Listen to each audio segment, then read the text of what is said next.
In May of 2021, a historical marker was erected near the intersection of Ponce de Leon Avenue and Oakdale Road. It tells the story of the life and tragic death of Porter Flenoy Turner. He was a husband and father of 2 sons. A diligent provider, Turner worked 60 hours a week as a mechanic and porter at a car dealership and garage. He made extra money by driving a cab at night. On the evening of August 20th, 1945, 50-year-old Turner was stabbed on the lawn of a home on Springdale Road.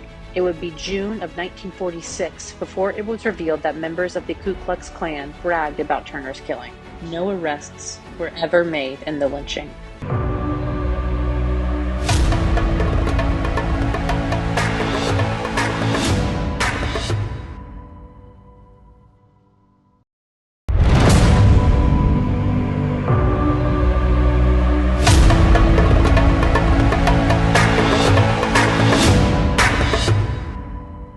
Benjamin E. Mays High School was established in 1981, replacing Southwest High School. It is the first Atlanta public school named for a living African-American man. Dr. Benjamin Elijah Mays was a renowned minister, educator, and civil rights activist. Considered the spiritual mentor to civil rights giant Dr. Martin Luther King Jr., Dr. Mays served as president of Morehouse College from 1940 to 1967.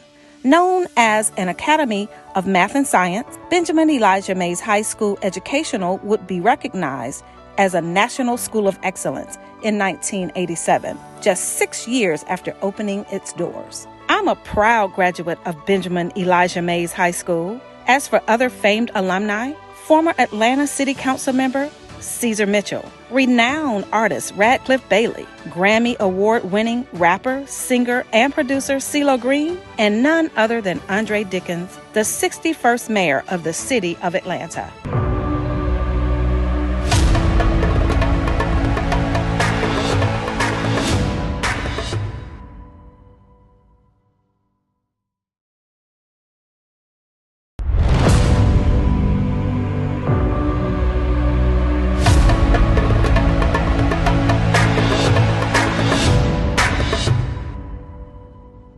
Today is Rosa Parks' Day. It's the anniversary of her birthday, and her action was about making sure that transit was available for everybody.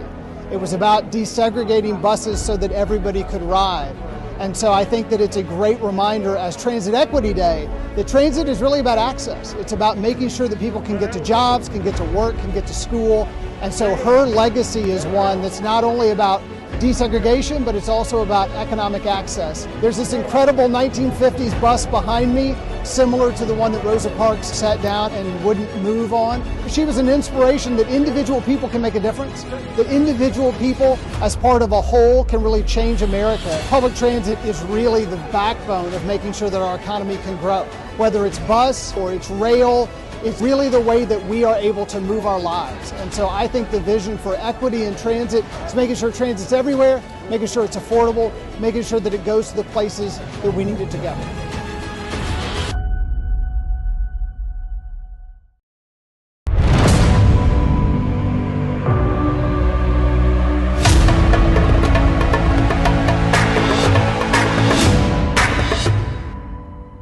Auburn Avenue was considered one of Atlanta's most famous streets, replete with successful Black-owned businesses, beautiful houses of worship, and an unparalleled nightlife.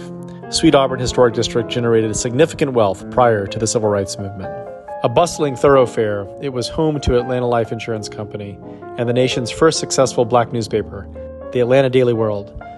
Renowned artists like Miles Davis and Gladys Knight graced the stage of the Royal Peacock. Sunday mornings meant Big Bethel AME Church and the historic Ebenezer Baptist Church, where both Dr. Martin Luther King Sr. and Jr. delivered powerful sermons. Civil rights activist and businessman John Wesley Dobbs coined the area Sweet Auburn. Dubbed its unofficial mayor, he was the grandfather of Atlanta's first Black mayor, Maynard Jackson. Sweet Auburn Historic District received a National Historic Landmark designation in 1976.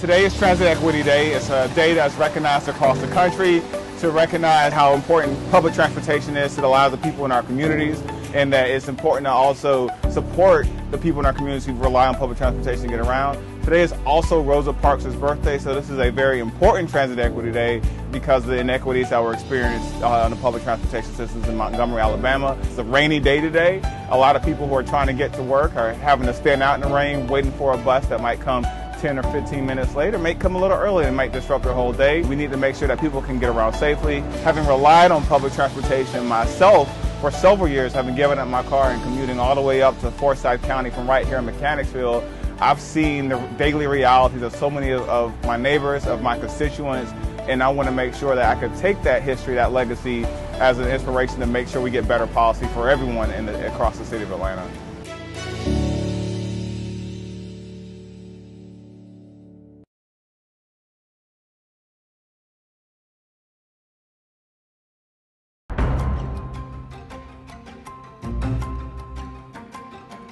Two, three. We're here because once again Atlanta is making history. We have opened up Unity Place, the first in the nation, one-of-a-kind housing for police recruits. So that's why we are here now. We are giving our recruits some place to stay, actually in one of our most vibrant communities. As we talk about community policing, we must give the officer a chance and opportunity to get to know the community.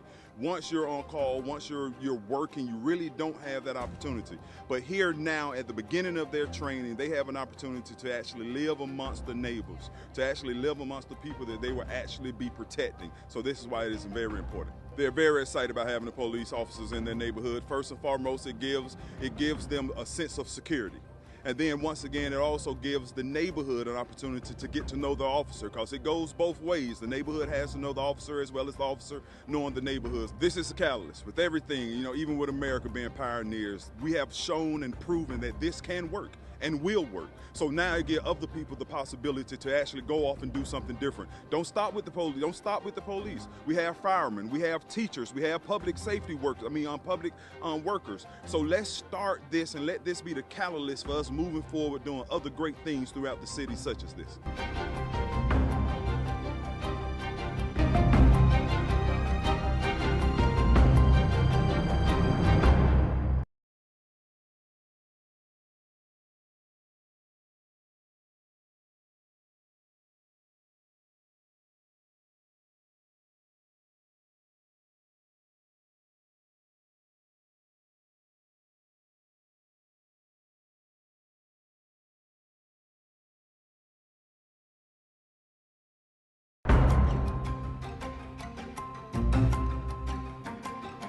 This is a great opportunity for the city of Atlanta. The stakes are very high.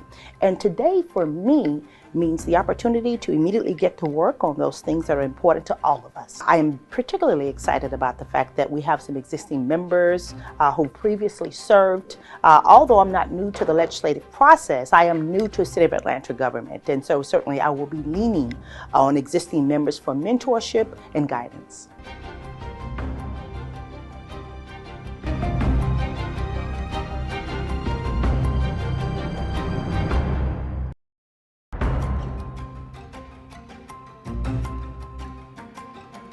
I'm just thankful that the people of Atlanta have given me an opportunity to do work on behalf of the city. I'm looking forward to working with my new colleagues.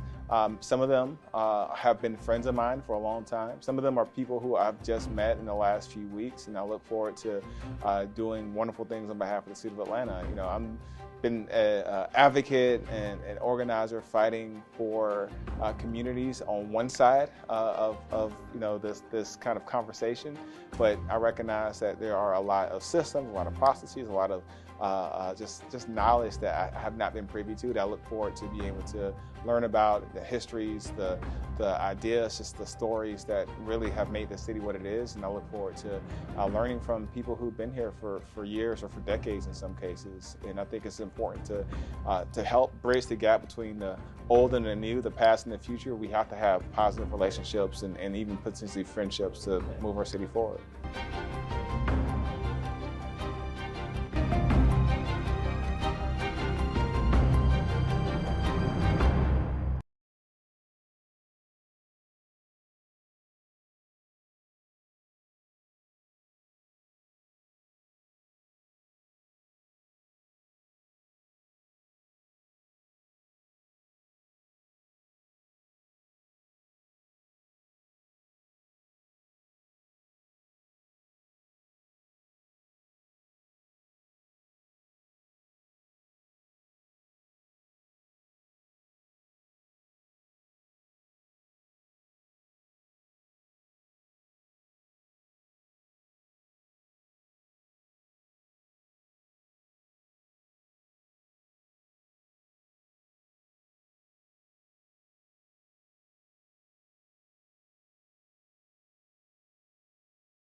Good afternoon, everyone.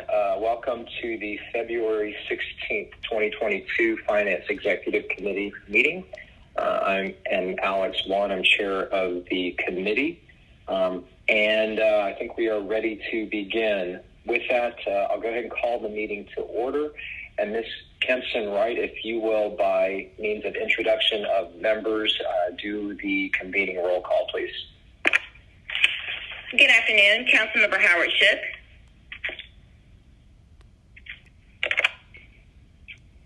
Councilmember Michael Julian Bond.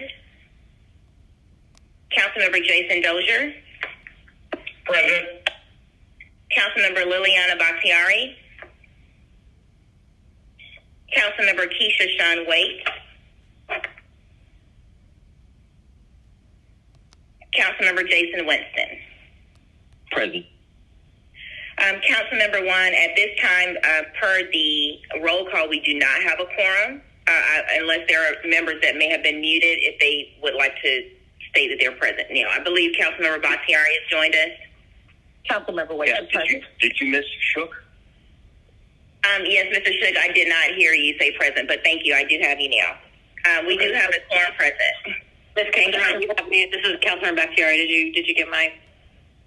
Yes, I do have you as joined. And Council President Shipman is also with us today. All right. Wonderful. And then I was going to say Councilmember Waite's also chimed in during that section. So very good. All right, let's continue on. Ms. Kempson Wright, if you'll please, item C, read our remote meeting statement. This Finance Executive Committee meeting is being conducted remotely as advertised and as in accordance with the official code of Georgia 5014-1. The meeting will be conducted in conformance with Robert's Rules of Order and the Rules of Council as authorized by the City Code. The public may access the meeting by the following conference bridge: toll-free access 404-902-5066, conference ID 151945, which was noted on the Friday, February 11th public meeting notice. The public may also view the meeting on Channel 26, citycouncil.atlanta.ga.gov, or the Council's YouTube, Facebook, and Twitter pages via at ATL Council. All presentations are available on the Atlanta City Council Finance Executive Committee presentation page. The agenda was published and made available on Friday, February 11th via atlantacitygA.iqm2.com. Public comment was accepted between the hours of 4 p.m. and 7 p.m. on yesterday, Tuesday, February 15th. All persons present on the presentation conference bridge are requested to mute your phones and speakers. Speakers must be acknowledged by the presiding officer prior to speaking, and we ask that each council member open your Outlook email and minimize the screen to view amendments, substitutes, and informational documents which were distributed to you earlier and may be distributed throughout the meeting. Thank you in advance for your cooperation. All right, thank you, Ms. Kempson Wright. That takes us now to item D on the agenda, adoption of the agenda. I'll make a motion to adopt. Can I get a second, please? Bakhtiari, second. All right. Motion by Wan, second by Bakhtiari. Ms. Kempson Wright, if you'll please open the vote. The vote is open. Waite says aye.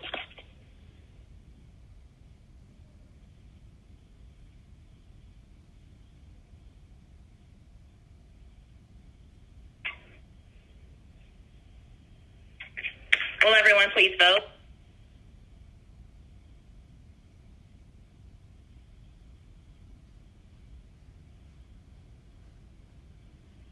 Vote is closed.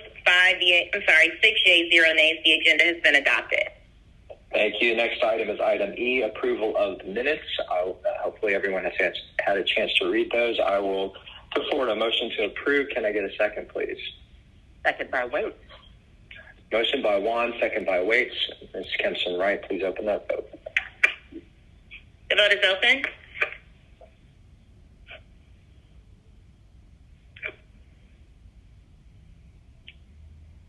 The vote is closed. 6 yeas, 0 nays. The agenda has been, or the minutes have been approved. All right, thank you. Next item is item F, 2022 Finance Executive Committee Goals and Objectives.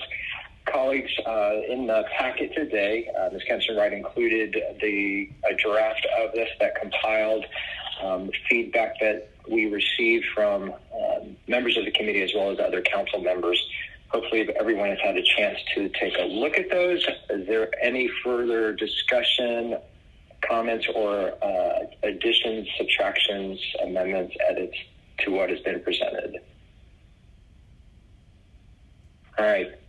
Seeing none, and I don't see anybody that has pushed their speaker button, I will make a motion to, do we approve? Is that the motion to approve or accept these, Ms. Kempson, right? Yes, it's to accept. Okay. All right. I'll make a motion to accept the goals and objectives as presented. Is there a second? Second, Winston. Second by Winston. Motion by Juan, second by Winston. Any further discussion? If not, the vote is now open.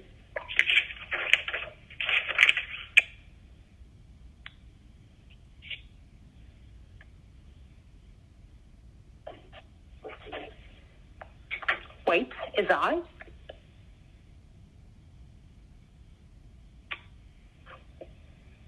The vote is closed. 6 yeas, 0 nays. The 2022 goals and objectives have been adopted, approved.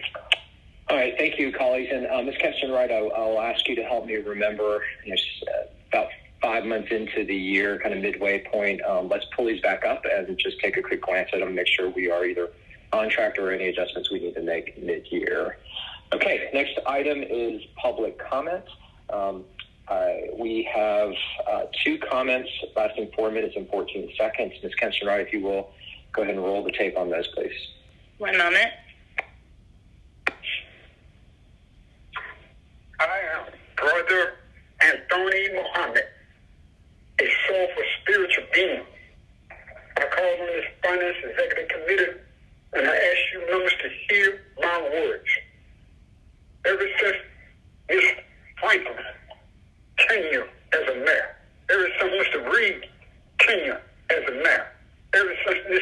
Keisha Lance Biden tenure as a mayor, we have had this Finance Committee to change commission, position of authority over that Finance Committee, just like the seasons of the year. You keep one for 6 months or a year, you get rid of them to start with a new one. Why? Because money that's supposed to be allocated and appropriated for the benefit of the need of the community in Atlanta, and especially those of the darkest hue, has been unfairly represented. We have had scandals after scandals under the Atlanta Workforce Department. We have scandals on the federal government sending money to help the poor, women and children. We don't have nothing to justify it. Ever since Ms. Franklin, we started with ACI, Atlanta Commission on Women, to make sure they have affordable housing. Look at the condition of affordable houses in Atlanta. We have you members that look like myself, the majority has been never doing for the interest of your people. Your people in Atlanta suffer the highest concentration of brothers and sisters in jail. It's in the state prisons of Georgia. This is unfair.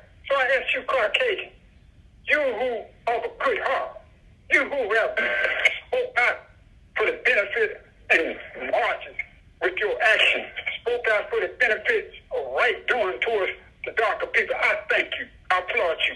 But please collaborate with your friends who have positions of association, have positions of political association.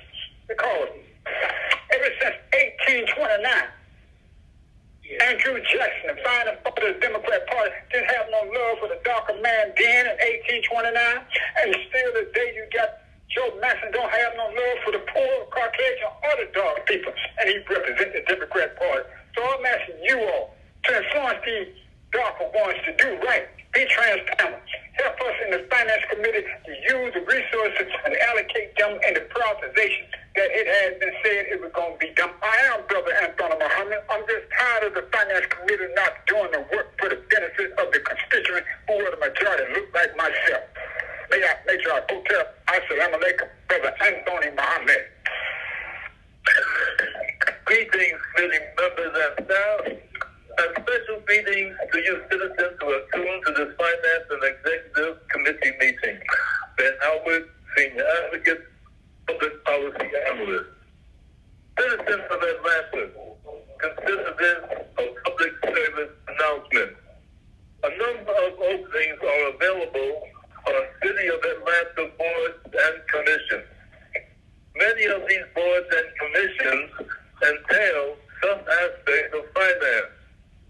If your career aspirations or your interests are leading you towards the finance arena, please consider making yourself available to fill a board or commission vacancy.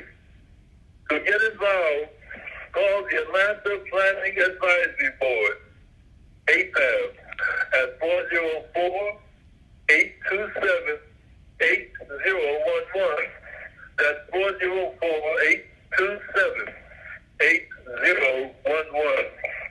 Let's work together to move citizen participation in Atlanta forward.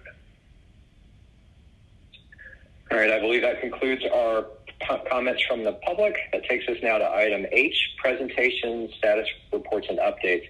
The first one, colleagues, the Georgia General Assembly legislative update. We've been informed that Ms. Kenyatta Mitchell has a conflict at the state and will provide that report to us next meeting. So we'll move on to item number 2, the KPMG FY 2021 audit. This will be presented by CFO Bala, Ms. Carr, and Ms. Mitchell. Ms.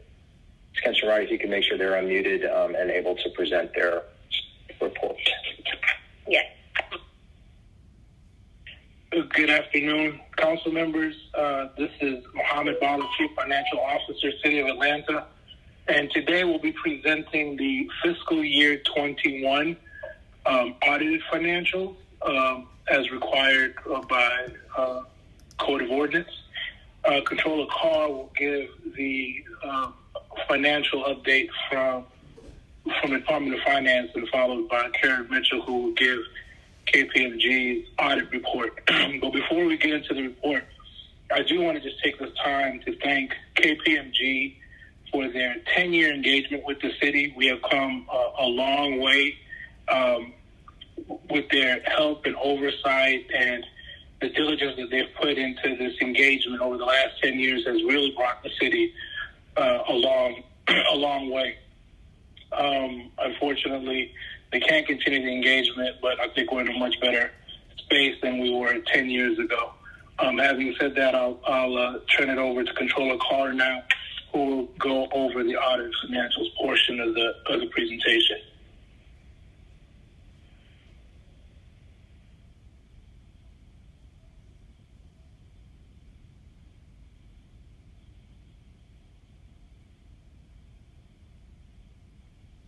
Ms. Kenshin-Wright, does Ms. Carr need to be unmuted? Yes, we're unmuting her and also making sure we have the correct presentation up. One moment. Great, thank you.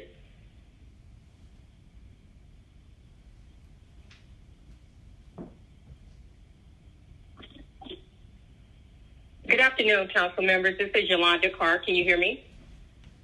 Yes, good afternoon. Good afternoon. Ms. Kenshin-Wright, if you can put up the presentation that has the City of Atlanta Department of Finance FY21 audit results, please. Yes, we're taking it out now. Okay, thank you.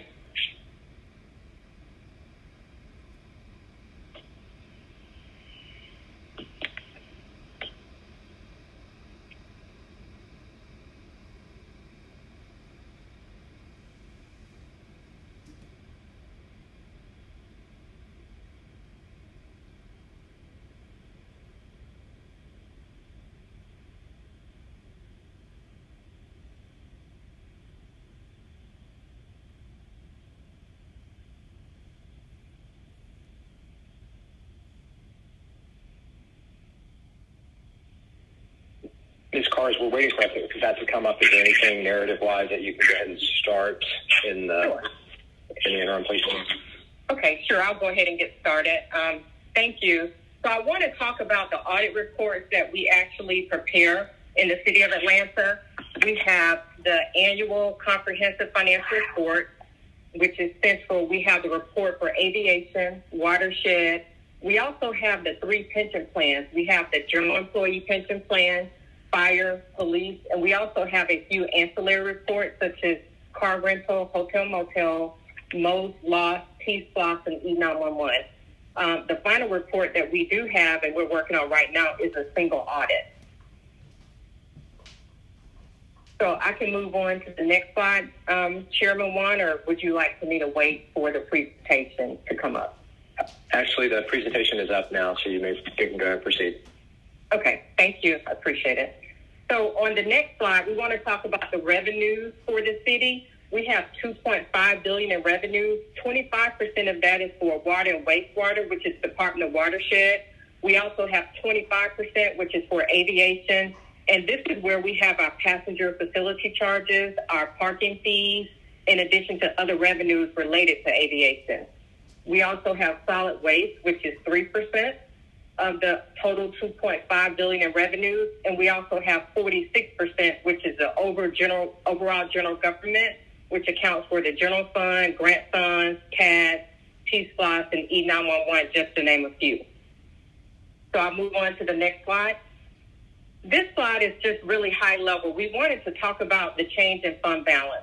And so when we look at the general fund, and I'm focusing on the middle section of this presentation, so with the general fund, we had a surplus of $1 million. So really we broke even. And this is because we had $64 million in ARP funding that we'll talk about a little bit later on the next slide. We also have our capital project. This is where we fund our major projects throughout the city. We also have our non-major governmental funds, which is CAD, including E911 as well. So if we look at the bottom portion of that slide, watershed and aviation. So of course with watershed, we were not heavily impacted during the pandemic for watershed compared to aviation. With aviation, of course, we had less passengers traveling through Hartsville International. So of course we had a decrease in the overall fund balance for aviation. The non-major enterprise, this is really where we have solid waste, and then we also have the city plaza, but we'll talk about solid waste a little bit later on in the presentation. Next slide, please. So on this slide, we want to stay high level. So we wanted to talk about the trending of the revenues. So when we look at our revenues, we have property taxes that have increased every year over time, and this is really due to growth in new construction. We also have local option sales taxes. So you'll see a increase in local option sales taxes, and this is really because there was a shift in how we purchase. A lot of consumers moved from in-person to online shopping, and so you'll notice an increase there. We also have license and permits. So you'll see in 21, we have $84.7 million in license and permits. So really that's timing, and that's related to business license. So during the pandemic, we also pushed out the date for the renewal of business license. So when we look at 2022, we expect that to rebound, and so you'll see an increase there.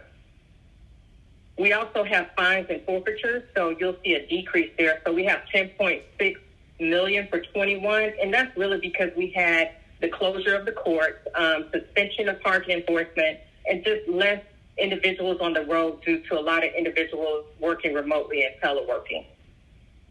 We also have hotel motels, so you'll see a decrease there. We have $6.8 million for 2021. And really, this is just really due to the fact that we had a lot of travel restrictions. We didn't have a lot of conventions in the city, so we expected to see that as far as with hotel motel. And then if we look at the last line, which is other, we had an increase, and so we had $72.5 million here. So this is where we received that $64 million from ARP funding from the federal government to help offset our revenue shortfall during the year. Next slide, please. So on this slide, I wanted to stay high level and talk about the expenditure trend that we've seen throughout the year. So when we look at general government, we see that there's an increase, and really this is due to the personnel expenses. We have the hazard pay for our essential workers. So you'll notice that increase in general government, police, and fire. With corrections, you notice a decrease, and really that's a combination, just the shifting of the expenses on how they're coded, in addition to the ongoing discussions on how to repurpose the jail. So we do know that there will be a change in 2022 when we present this in regards to corrections.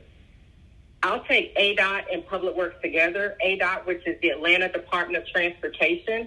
So really, ADOT was created in FY 2020. So you'll see a small amount of expenses for ADOT in 20, but then also you'll see a rebound of $41.2 million for expenses for ADOT. So it's really just ADOT and Public Works doing a shift here. As far as with debt service, the story here is that we refinance debt and just paying down our debt here when it relates to debt service. Next slide, please. So on this slide, we want to talk about fund balance. What is fund balance? Fund balance is a fancy name for a savings account.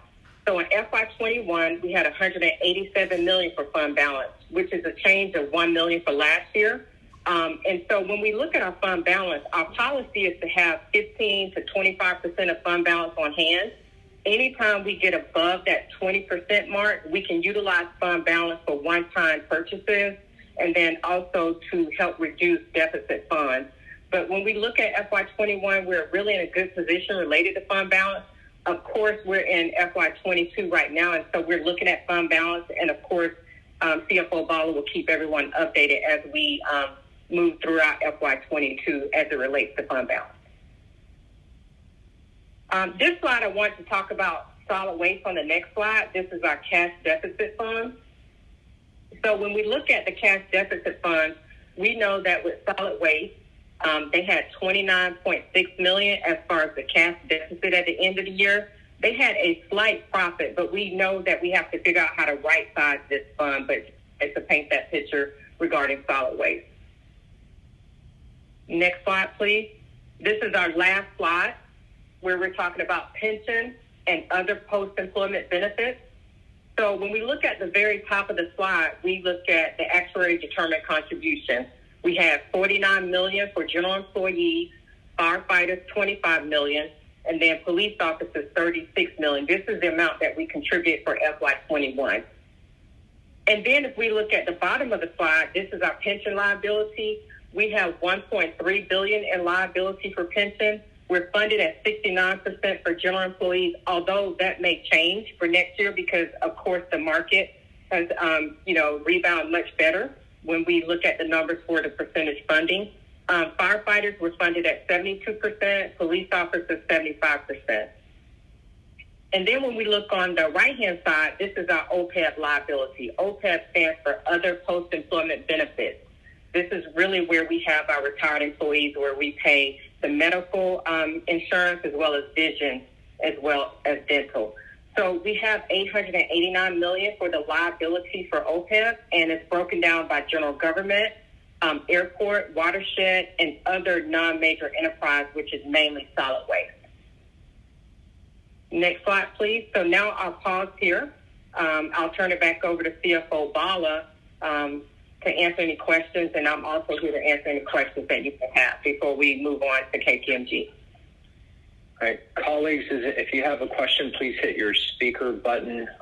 And if you were on the phone, just get my attention and let me know that you'd like to add your name to the queue. I don't see anybody yet, so I've got a couple of questions. So the first one is on page 7, when you're talking about the general fund balance. Can you remind me, please, from FY19 to FY20, the decrease? It looks like it was a decrease in unrestricted portion. What was that attributed to? Was that just to balance the budget for that year, or was there another one-time incident that caused a decrease? The primary decrease there was end of the year FY20 budget. As we entered into the pandemic, we expended a lot of costs regarding PPE and preparedness for COVID. Those expenses that were related to hazard pay, as well as additional PPE that were purchased that year. The good thing about that decrease, Chairman Wan, is that most of it is refundable through FEMA. We submitted that paperwork to get the FEMA reimbursement. We are coordinating and awaiting a notice from FEMA on when that reimbursement should take place. Right now, we were anticipating and hoping it would be in FY22, but it might be a little bit later, but we're coordinating those conversations now. Okay, and at this point, the intent is if that reimbursement does get approved and we receive it, it would just simply go back into, I guess it would go into operating reserves for the fiscal year, and then hopefully, if unused, then back into the general fund, the fund balance, correct? Correct. Okay. My second question is on the next page with regard to the deficit funds, specifically solid waste. The judgment against the city with regard to the solid waste fee structure, will that be reflected in 2022, and will that be attributed directly back to the solid waste enterprise fund, or this balance? Yes, so the mechanics for that is the general fund will pay the $19 million settlement amount up front, and as the solid waste fund is stabilized and is able to reimburse the general fund, it will do so. Okay, over time. Very good. Thank you. Those are the two questions I had. Colleagues, does anyone else have any questions on this portion of the presentation? I don't see any hands, and I haven't heard anybody on the call. So, Mr. CFO Ball, I think I'll hand it back to you to proceed with the second part of this. Thank you very much, Chairman Wan. I'm now going to turn it over to Karen Mitchell of KPMG, who will be presenting the FY22 audit results and audit findings. Thank you, CFO Bala. Can everybody hear me? Yep, we can hear you great. Thank you. My name is Karen Mitchell, and I want to thank everybody for having us today to discuss the 2021 audit results. Before I start, I just wanted to thank the City of Atlanta for our 10-year relationship. We have certainly enjoyed being your auditors and working with all of your great people, not only at corporate downtown offices, but also at all the enterprise funds. It's been our pleasure, and thank you very much. With that, I would like to go over our presentation. I don't know if you have it up in front of you. There it is. I'm going to start really on page 4, the summary of audit results and required communications. We did present this to the audit committee when we were issuing our reports related to the multiple financial statements that Yolanda Carr discussed earlier. We issued our reports in December of 2021. All of the reports were issued with unmodified opinions, which is the best opinion that anybody can get. Those are clean audit opinions. On page 41, you'll see we did have some corrected and corrected misstatements. We obtained management signed representation stating that they considered those individually and in the aggregate to be insignificant to the financial statements as a whole, and we concurred on that as well. We determined that none of the findings that we had were significant to the amounts recorded in the financial statements. You will see, though, that some of those adjustments did have impact on findings related to internal controls, which we will discuss in a minute. We had, with regards to other information, we're required to read anything that the financial statement opinion is part of. So as part of your annual report, you have some unaudited sections, which include management discussion and analysis, as well as other statistical information and the transmittal letters. We read all of those, and there was nothing that was inconsistent with the financial statements that we audited. On page 5, as part of our audit, we did not note any illegal acts or fraud or noncompliance with laws or regulations, but I do want to highlight that as part of the ongoing matters that the city has with regard to the Department of Justice, the SEC, the FAA, and HUD, we do continue to consult and use our forensic team along with the audit team and consulting our national office with regards to updates to those matters. And as part of the 2021 audit, all of those matters really relate to prior years. So there were no new items noted in fiscal 2021, and we interviewed individually and collectively. We interviewed the mayor in December. We interviewed the CFO multiple times. We interviewed the city attorney multiple times, the ethics officer, the inspector general, internal audit. So we interviewed many of the people that would have knowledge of any of those matters, and nothing new came to our attention. With regards to page 6, I mentioned that although we didn't have any what we would consider significant misstatements to the numbers, we did consider some of the matters that we found to be material weaknesses. I'm talking about those that are on page 6, if you can advance the slide. The first two, the pension census data and the pension plan benefit payments, those continue to be on our radar as material weaknesses. We did continue to find inaccuracies in some of the underlying data, as well as we did find some inaccuracies in our sampling. We found some overpayments and underpayments, but they weren't of a significant dollar amount that led us to not be able to conclude on our audit. We understand that management is taking measures to address some of our findings from the prior year, but we still can believe that we needed to continue to bring those two comments forward. So both of those are listed on page 6, and those were comments from prior years. The next one is errors in the financial reporting due to inaccurate review of account reconciliations. And with that one was related to the central government. We found errors that were resulting in audit adjustments. And it wasn't that the dollar amounts were significant, but when we started looking collectively at what we were finding, we determined that the account reconciliation process at year end had some weaknesses in it, and so therefore we concluded that there were material weaknesses in the review of account reconciliations at year end. On the next page, page 7, and I'm sorry, I should have said it in the front that some of my colleagues are on the phone as well. Kathy Bauman is on the phone. She was the partner that served on the Department of Watershed and the Department of Aviation. And the next page, page 7, that continues with our material weaknesses. The first one on that page relates to the Department of Watershed.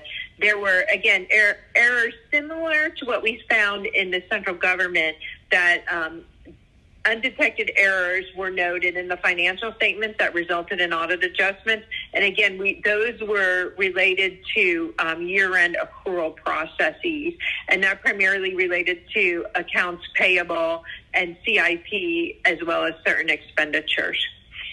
And then the final material weakness is related to the Department of Aviation. And again, there were errors in undetected errors that resulted in audit adjustments.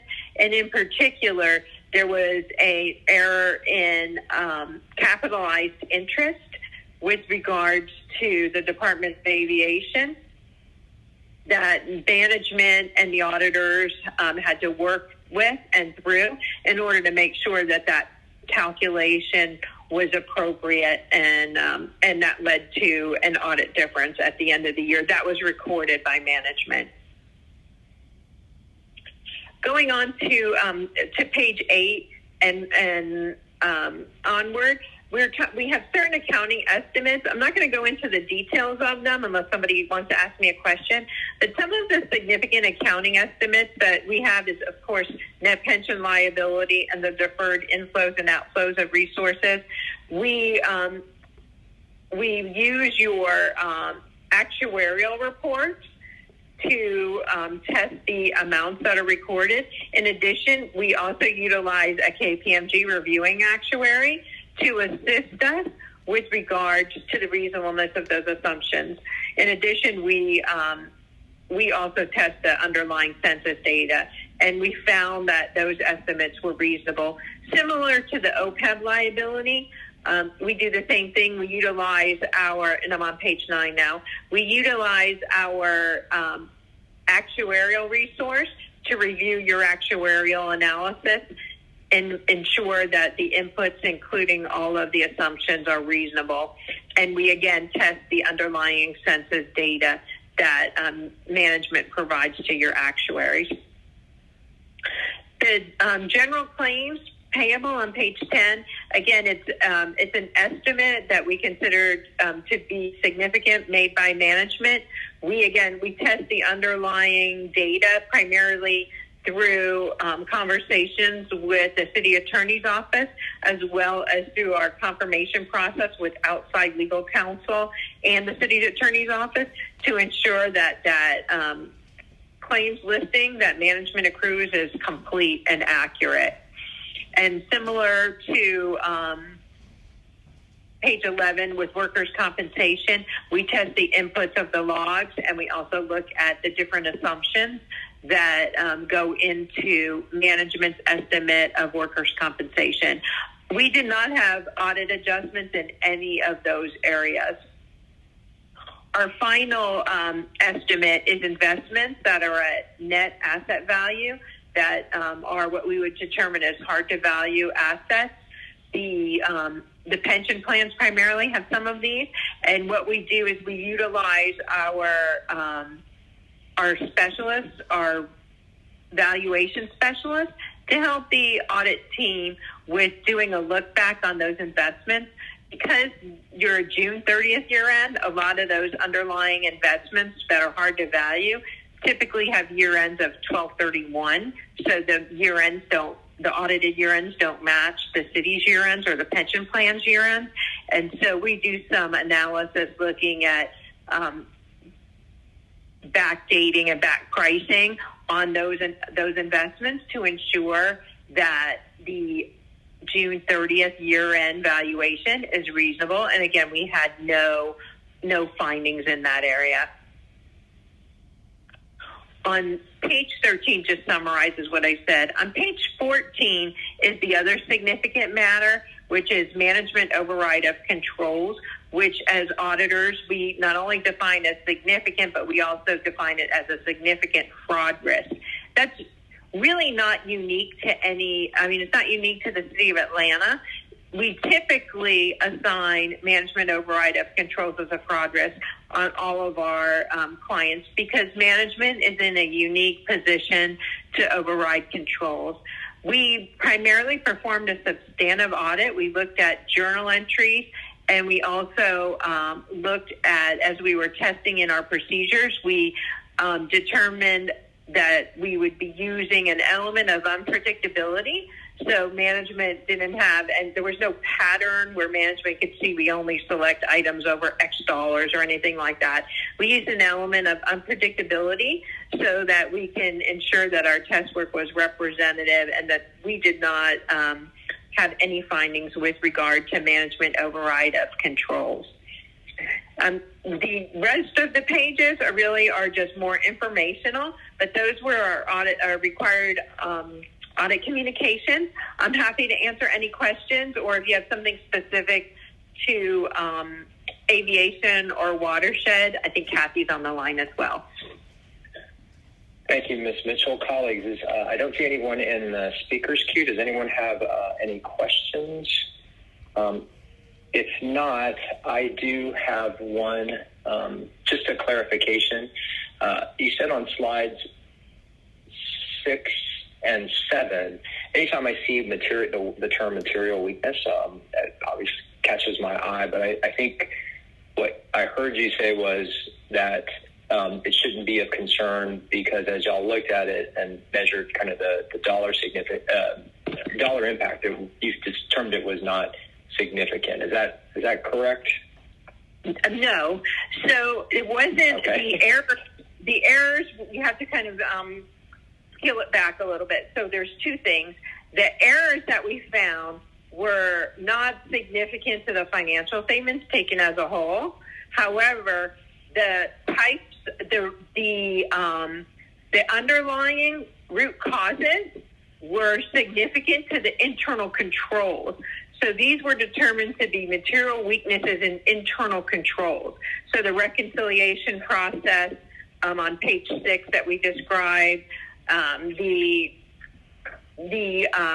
review of year-end accruals at Watershed, the internal controls that relate to those areas were where we saw the material weaknesses in. Okay, and these are things that you discussed with management as well and worked through. Is that correct? So there's a written letter that we issued, and that letter includes management's responses. Okay, very good. And yes, CFO Bala and Controller Carr, to the extent that we can get that management letter circulated to the members of FEC, that would be great. I see Mr. Shook has a question. Mr. Shook, you have the floor. Okay. Thank you. As regards the pension plan material weaknesses, who's responsible for that? Is it the entities the city has hired to manage the plans, or are they relying on data provided to them by the city? Yeah, it's a shared responsibility, Council Membership. This is Mohammed and Bala, CFO. So it is a shared responsibility. The pension plan administrators play a significant role in assuring that the information is accurate, tested, and vetted, but they also rely on information from the city employee personnel file data as well to make sure that they're getting clean information. So we are in the process at the pension plan investment board to have to address this issue of coordinating with both SBA, the third-party administrator, as well as Department of Human Resources, Department of Finance, and AIM to make sure that we put our collective arms around these data issues to make sure that we're transmitting clean data and that they are also testing and validating that data accurately to let us know on the front end if we're seeing issues. Yeah, it's disappointing to me because in my mind, actions taken by prior councils that were meant to streamline pension management should have greatly reduced, if not eliminated, these kinds of defects. Am I off base with that? No, you're not off base with that. In fact, I will say the new pension administrators have been doing a remarkable job on the front end of catching irregularity and allowing the city to come back with additional supportive documentation. So that process is happening now. This audit period is from July 2020 to June 30th, 2021. So there is a little bit of lag in information, but work has been done to improve the process, and work will continue to be done. So we anticipate this, getting better and better over the next couple of years. All right. My last question is somewhat related in terms of concerns about ability to override controls. That's kind of reared its ugly head from time to time in the past. And my understanding is that all ERP systems, public or private, have to have an override capability. But then auditors tell me that if you have the right combination of employees in a public or private system colluding, then that does open the door for potential wrongdoing. Do the auditors or the CFO have any recommendations about how that could be tightened up without locking up the entire system?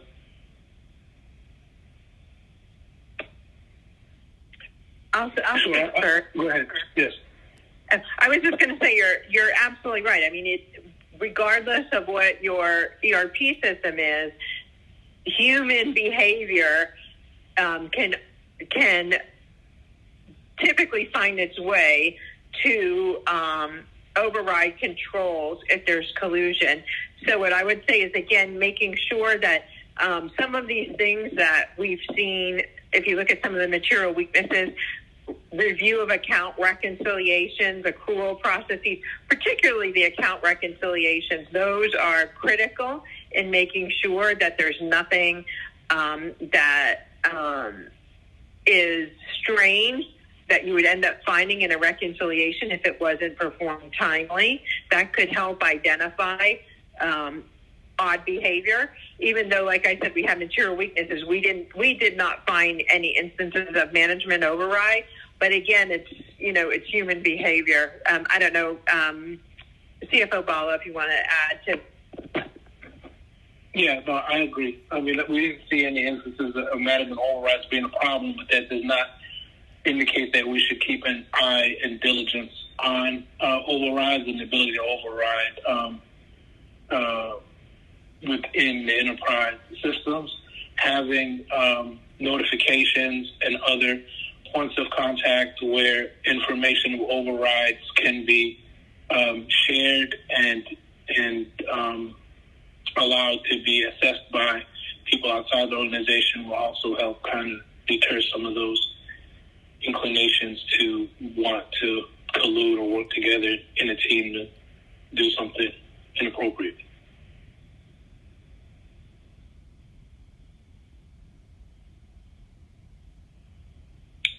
Mr. Shook, did you have anything else, any follow-on to that? Yeah, first let me unmute myself. Thank you. I will just say, KPMG, you've been very thorough, which has led to some uncomfortable moments in the past, but those efforts were very much appreciated, I know, by members of council. So thank you. Thank you, Mr. Shook. Colleagues, anybody else with a question or comment on this? All right, seeing none. Ms. Mitchell, I do want to also share my appreciation to KPMG and your team for not just the work this year, but the 10 years of relationship that we've had, much to exactly what Councilmember Shook said. And then CFO Bala, I want to congratulate you, Controller Carr, and your team for the clean report and for the great work that y'all are doing. So it's always better to be on this side where we're discussing kind of minor issues rather than significant findings that are more troublesome. So congratulations to your team on that. Okay, colleagues, if there's no other comment on that, we're going to go and continue on with our agenda. I have had a request from the administration to, due to scheduling considerations, to move our communications up first before the human resources presentation. So without objection, we will do that. I'll go ahead and read that in. It's under I, Communications, item 22-C5023, a communication from Mayor Andre Dickens appointing Ms. Lisa Gordon to serve as Chief Operating Officer for the City of Atlanta. As is customary, we typically will have Ms. Gordon get unmuted, and then introduce herself, tell us a little bit more about herself and kind of her thoughts and goals for her position, and then we'll open it up for questions. And colleagues, I'll ask that you either click your speaker button or let me know if you're on the phone that you have a question. So, Ms. Gordon, have they successfully unmuted you? I believe they have. Good afternoon, everyone. It is a pleasure to be speaking with you, members of the Finance Exec Committee, and all of our great citizens and businesses. As many of you may know, I am a 25-year established public administrator. I worked at the city previously in the cabinet, and I have a tremendous amount of knowledge of, business operations, government operations, and I really just want to see the best for our city of Atlanta. I am especially interested in finance issues. Many of you know I'm a licensed CPA, and so when I worked at the city previously, I worked on a lot of the very tough issues during the Great Recession, and was very much involved with the Finance Exec Committee and many of your members. One of the things that I'm excited about joining Mayor Dickens' administration and working with the City Council is that we have an opportunity to really transform our city and to focus on innovation excellence and outstanding service. And I know we have talked extensively with many people about things that we can do to really have our government back at world-class standards and to be an award-winning city. And I know that you join me in making sure that we serve the citizens and businesses of our great community. So I'm available for any questions. Thank you, Ms. Gordon. Colleagues, does anyone have any questions or comments they'd like to say? I see Mr. Shook. Mr. Shook, you have the floor. Well, I just want to say, and I don't know if this is the good news or the bad news, that my expectations are very high based on your prior work and indeed your entire career. And I will move approval. All right. There's a motion from Mr. Shook to approve. I will go ahead and second that. Is there anyone else who would like to pose a question or make a comment about this appointment? All right. Seeing none, we have a motion by Shook, a second by Juan.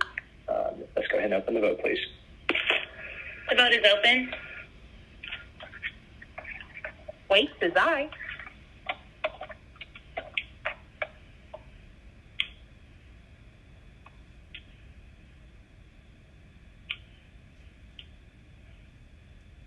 Will everyone please vote? The vote is closed. 6 yeas, 0 nays. This item has been approved. All right, motion carries. Ms. Gordon, I'm beyond thrilled to be working with you again and look forward to all of the great things that Council and the administration are going to do together over the next 4 years. Many thanks to you and everyone on Council. Thank you so much for the vote of confidence. Well, have a great day. Okay, we will return to our regularly scheduled programming. Back to presentations. Item number 3, Department of Human Resources Quarterly Update. Commissioner Norman, if someone could please unmute him, you will have the floor. Good afternoon, Councilmember Juan and members of the Finance Executive Committee. Jeffrey Norman, Commissioner of the Department of Human Resources. I'm pleased today to have an opportunity to present DHR's quarterly report. At the outset, I would like to recognize and commend all of the Department of Human Resource staff members who continue to ensure that the City of Atlanta is able to attract, retain, and develop a diverse and competent workforce that enables city departments to achieve their business objectives, especially considering the challenges that the COVID-19 pandemic continues to present. And so if we can go to page 2 of the presentation. Today I will share information regarding the city's ongoing COVID-19 pandemic response, along with an update on several strategic initiatives DHR has accomplished or that are currently underway. Additionally, I will share the city's current headcount statistics, including authorized positions and field positions, with the committee. We can go to slide 3. The City of Atlanta has been extremely successful in its current efforts to identify the vaccination status of its workforce by encouraging and providing direct vaccination opportunities for employees to protect themselves and their families, all while offering employees flexibility through a mixture of in-person and remote reporting requirements. As a result, the city has achieved the benchmark of 73% of its workforce being fully vaccinated. That is first and second vaccination doses. 3% of our employee population are partially vaccinated, and 24% remain unvaccinated. To ultimately improve the city's workforce vaccination percentages beyond our current success rate, DHR plans to continue working with the Mayor's Office of Emergency Preparedness to host additional free vaccination events at select city facilities, including City Hall, to afford employees and their family members an opportunity to receive the first, second, or booster shots for the COVID-19 vaccine. We can go to the next slide. As the City Council is aware, on Mayor Dickens' first day in office, Executive Order 2022-01 was issued to extend the city's $100 vaccination incentive program through the end of the fiscal year, which is June 30th, 2022, to encourage all city employees to take advantage of the opportunity to protect themselves against COVID-19. The mayor's executive order was ratified by the City Council on February 7th of 2022. A successful vaccination event was held on January 14th, 2022 here at City Hall, wherein the mayor had the opportunity to appear, spoke to employees, and participated in a raffle where he had the ability to reward 4 select employees with Fitbit watches. We can go to the next slide. If you look at the timeline of free vaccination events sponsored by the city for our employees, you will see that the city has held approximately 18 vaccination events at various city facilities and is scheduled to host an additional 2 events here at City Hall on March 15th and March 19th. All of these events are free and open to all city employees and members of their family over the age of 18 years old. We can go to the next slide.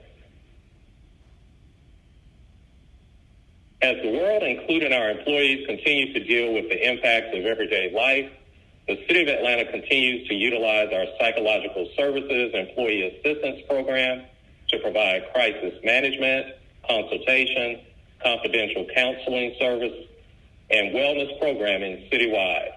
Our internal EAP staff currently consists of 12 licensed mental health professionals. EAP has played an intricate role in the betterment of employees' mental health wellness, which has contributed to a reduction in overall behavioral health insurance costs and expenses, increased employee productivity, and positively impacted the city's overall bottom line. In general, EAP provides short-term psychotherapy to all City of Atlanta employees and their families. It also facilitates psychoeducation and trainings about mental health-related issues and other crises, such as suicide and domestic violence prevention and intervention. Also conducts crisis response and debriefings for City of Atlanta public safety, including officer-involved shootings and fire fatalities. EAP also provides 24-hour on-call services, including hostage and crisis intervention, as well as other post-trauma and critical event responses. For example, mass fatality incidents, employee trauma, and death. We can go to the next slide. If you have not already, you will note that there are consistent communications and resources disseminated by EAP to our citywide population to offer ongoing innovative touch points for employees to access wellness resources such as those displayed here that allow employees to scan the respective QR codes on their smartphones to receive tips and recommendations on various self-help topics such as alleviating stress and suicide prevention. We can go to the next slide. It's also important to note that as the city continues to face the challenges associated with the current labor market, DHR has been nimble and continued to sharpen our talent acquisition strategies. The City of Atlanta continues to be an employer of choice, and as such, we have continued to amplify the city's brand through targeted marketing, communication, and constituent outreach.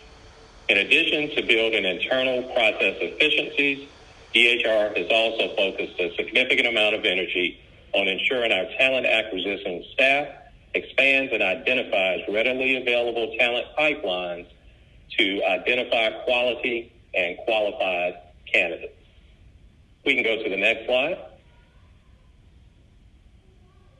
You'll see by the data provided on this slide, DHR has been extremely successful in assisting 4 of our mission-critical departments, police, fire, public works, and ATL 311, onboard highly qualified applicants within a short period of time.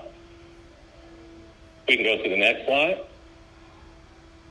And this is just an example of some of the events, typically termed hiring blitzes, that we continuously work with our operating departments to sponsor so that we can ensure that the city has the ability to continue to attract potential candidates. We can go to the next slide.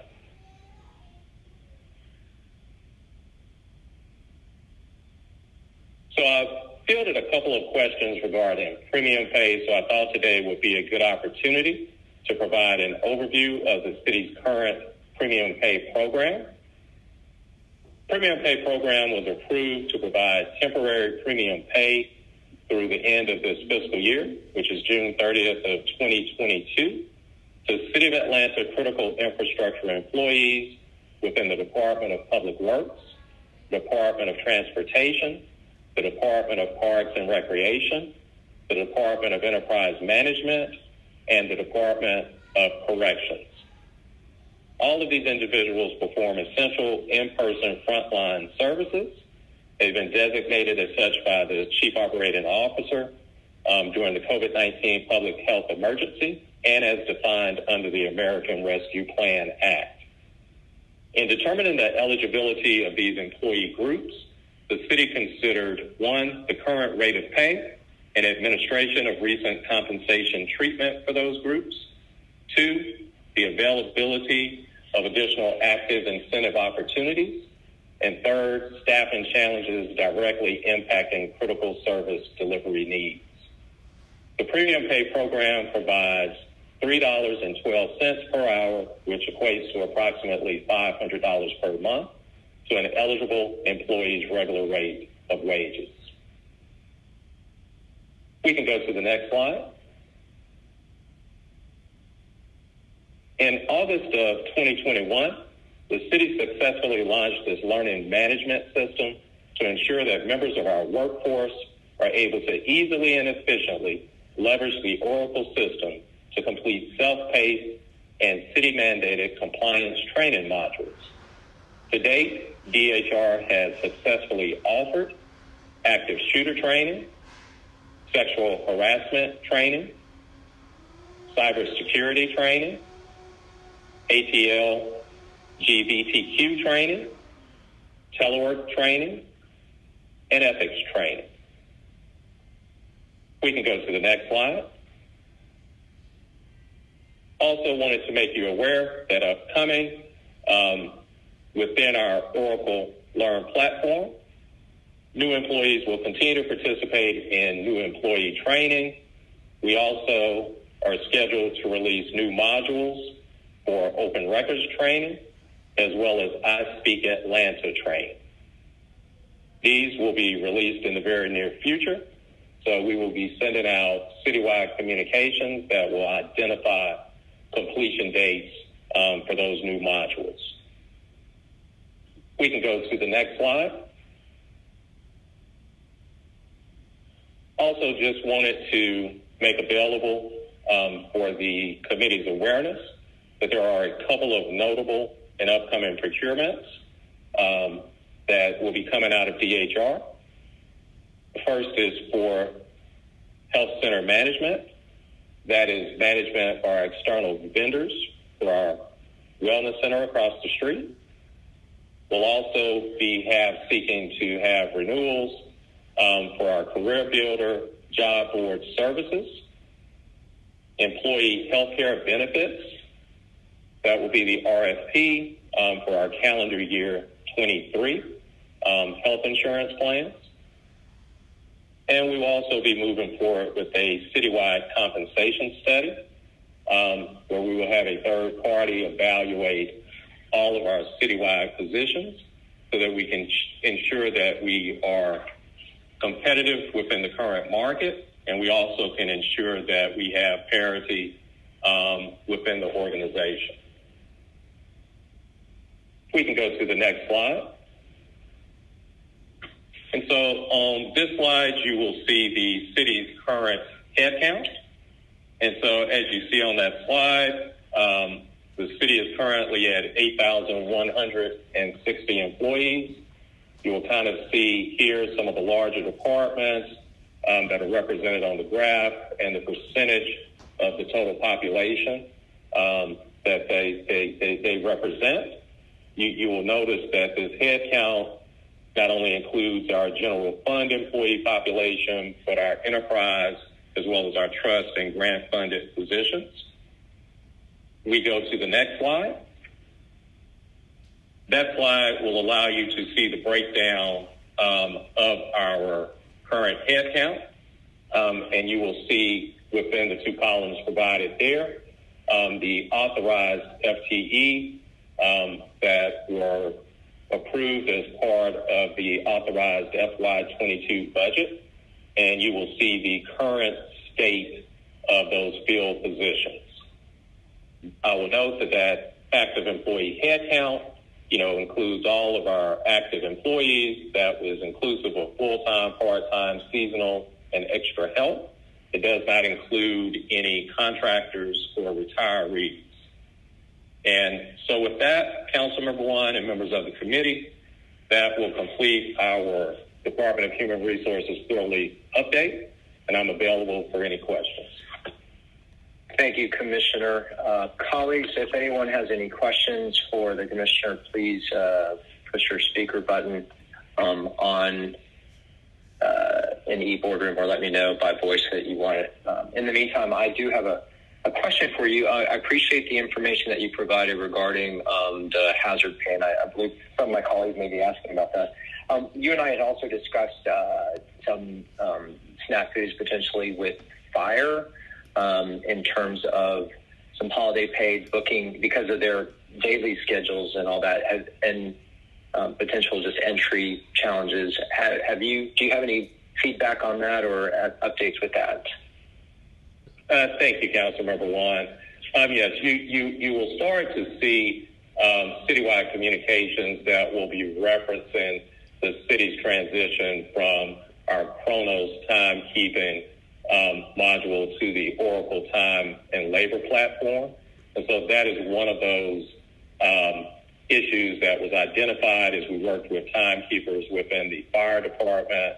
And so we have gone ahead and made sure that we have the correct policy in place that's consistent with the city code. We have provided that as part of to the configuration team as part of making sure that we do have those consistent rules and that they are being applied not only in fire pursuant to city code, but as well within other departments. And so no, that is an issue that we have identified, and we have worked with the timekeepers to make sure going forward that that is consistently applied. Thank you, Commissioner. If there are questions, will there be an opportunity to apply that retroactively if there were errors on our part prior to the switchover? And is that something that they would bring up with you or someone in your department? They definitely can route any of those through the Department of Human Resources. We will work with the Department of Finance to ensure that, if there was any oversight relevant to any payments that were outside of the requirements of the city code, then we would obviously address and make sure that those folks were appropriately paid. Very good. Thank you, sir. I have Councilmember Bakhtiari, followed by Councilmembers Dozier and Shook. Councilmember Bakhtiari, you have the floor. Thank you, Mr. Chair. Good afternoon, Commissioner. I have a couple of questions for you. You mentioned premium pay, and I'm in the department's listed, but I was under the impression that Watershed was also supposed to have premium pay established back in November. And has that happened yet? So Watershed is not one of the departments that was included within premium pay. And so when the legislation was adopted by the City Council, when we looked at the criteria that I mentioned during the course of the presentation, there were several previous pay adjustments within the Department of Watershed Management. And so unlike those critical infrastructure workers that are included for premium pay who had not received any type of treatment, it was not contemplated that Watershed would participate in that premium pay program. So they were not included within that group of individuals who were slated to receive premium pay. Okay, I'm sorry. I was just under the impression that that premium pay was supposed to be started for them and established starting back in November. But you're claiming that is not the case, correct? That is correct. They were not included. Okay, and so my next question is, thank you for answering that one. My next question was around 911, and I was wondering if the 911 call takers, the E911 call takers and dispatchers are receiving hazard pay, premium pay, and FFCRA time? And so just to clarify, one, E911 employees were not part of the group, much like APD as a whole, that were included within the premium pay category. Once again, 911 as well as foreign law enforcement did receive other pay adjustments during the course of the year. And so they were not part of that target audience of critical infrastructure workers who had received no type of compensation treatment.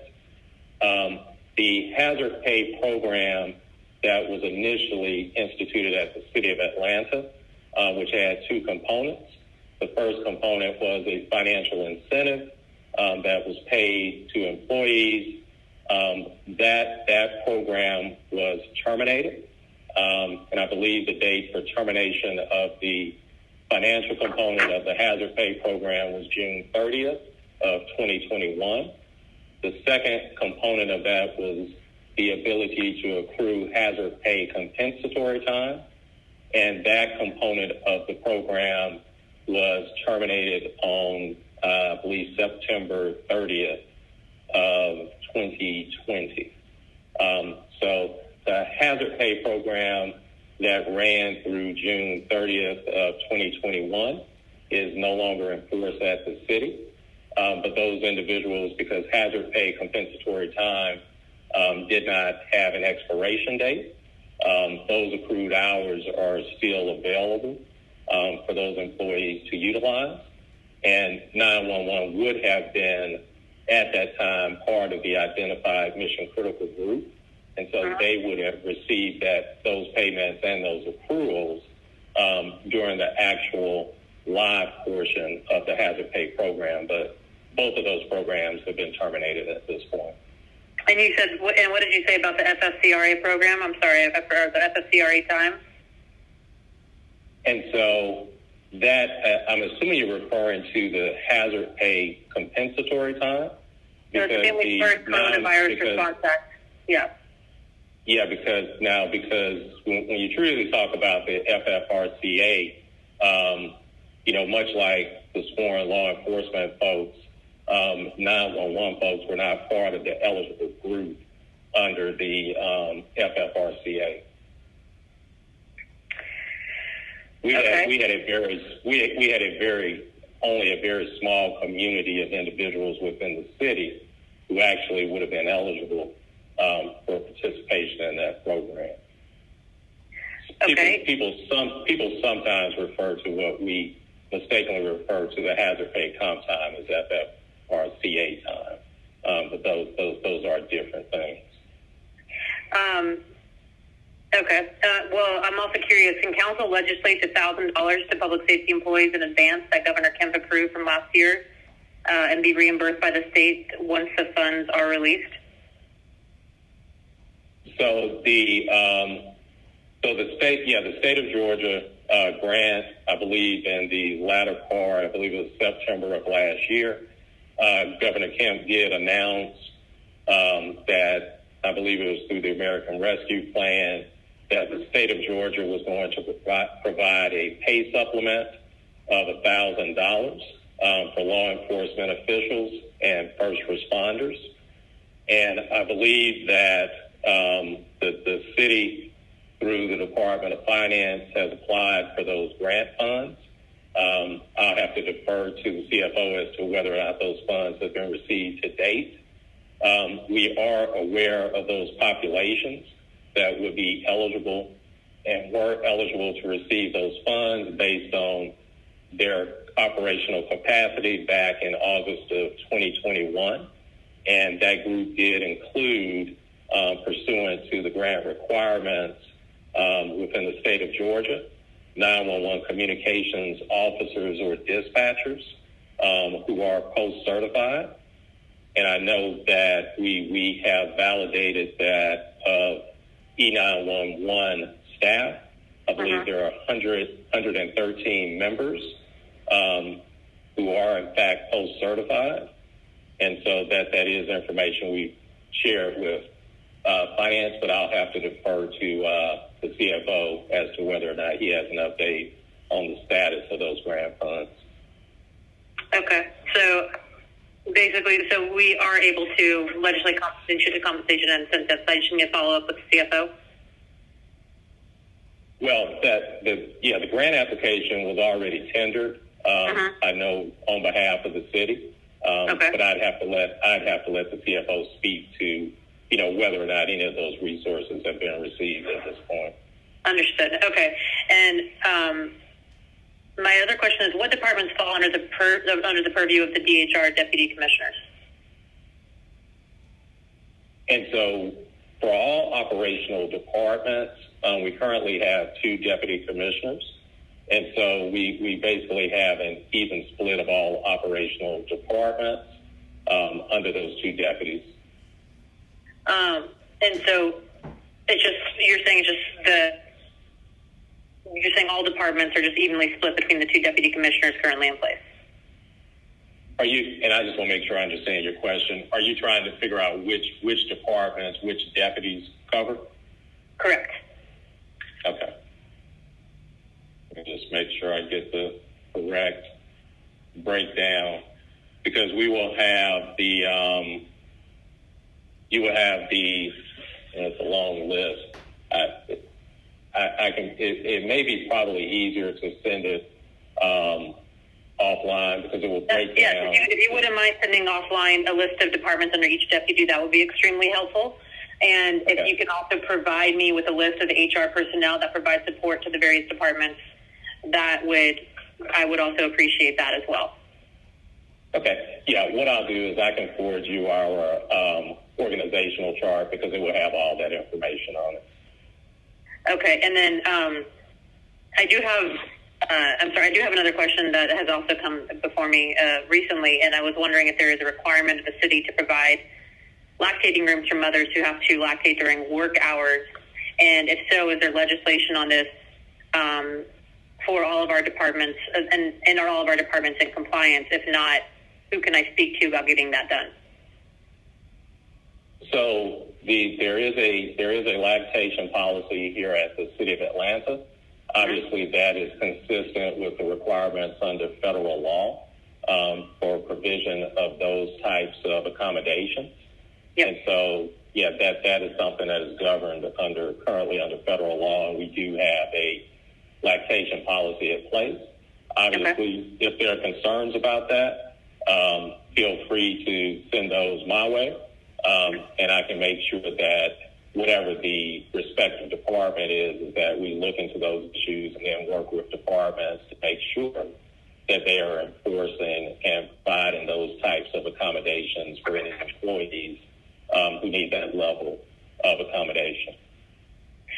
Okay, thank you. And my last piece for now is I know that due to the low staffing with firefighters, a lot of our members are constantly have to ride out of class. Many have to drive, and officers have to ride as chiefs. Drivers, officers are not compensated for the position that they're riding out of class unless they do it for 15 straight shifts. I know this might be more of a public safety or budgeting issue, but I wanted to know if HR was currently aware. Given that city charter states we should be able to do this. But again, due to staffing, we've never had this level of consistency without any compensation, from my understanding. Okay. That is not an issue that's been elevated to me at this point, but I'm more than happy to have a discussion with the fire chief to dig a little bit more into that. Yes, thank you. I just wanted to make sure that it was brought to your attention. Okay. Thank you, Councilmember. Thank you. All right. Thank you, Councilmember Bakhtiari. Next is Councilmember Dozier, followed by Councilmember Shook. Thank you, Mr. Chairman. I had a real quick question about the workforce vaccination rates. I was curious if there is ongoing analysis to look at the vaccination rates by department, and if any of the information is shareable with us as council members, and also if departments have any leeway or any latitude to incentivize vaccination from a departmental standpoint, or does it require citywide policy to try to get those numbers up? So thank you, Councilmember Dozier. And so to the first inquiry, we do continuing analysis with those vaccination rates, what that looks like citywide. I will have a discussion and work with, we do have some statistics relative to how that looks on a department basis. So I'll work offline with our Mayor's Office of Emergency Preparedness so we can see about getting some additional data to you on those points. To ensure that we do have an equitable approach to how we treat members of the workforce, we have, as you're aware, established a financial incentive that's applicable to all city employees. And so we do and have worked cooperatively, with the law department to ensure that all of the steps that we've taken relative to our efforts toward vaccination are equitable and defensible. And so, we have done incentives as a citywide effort.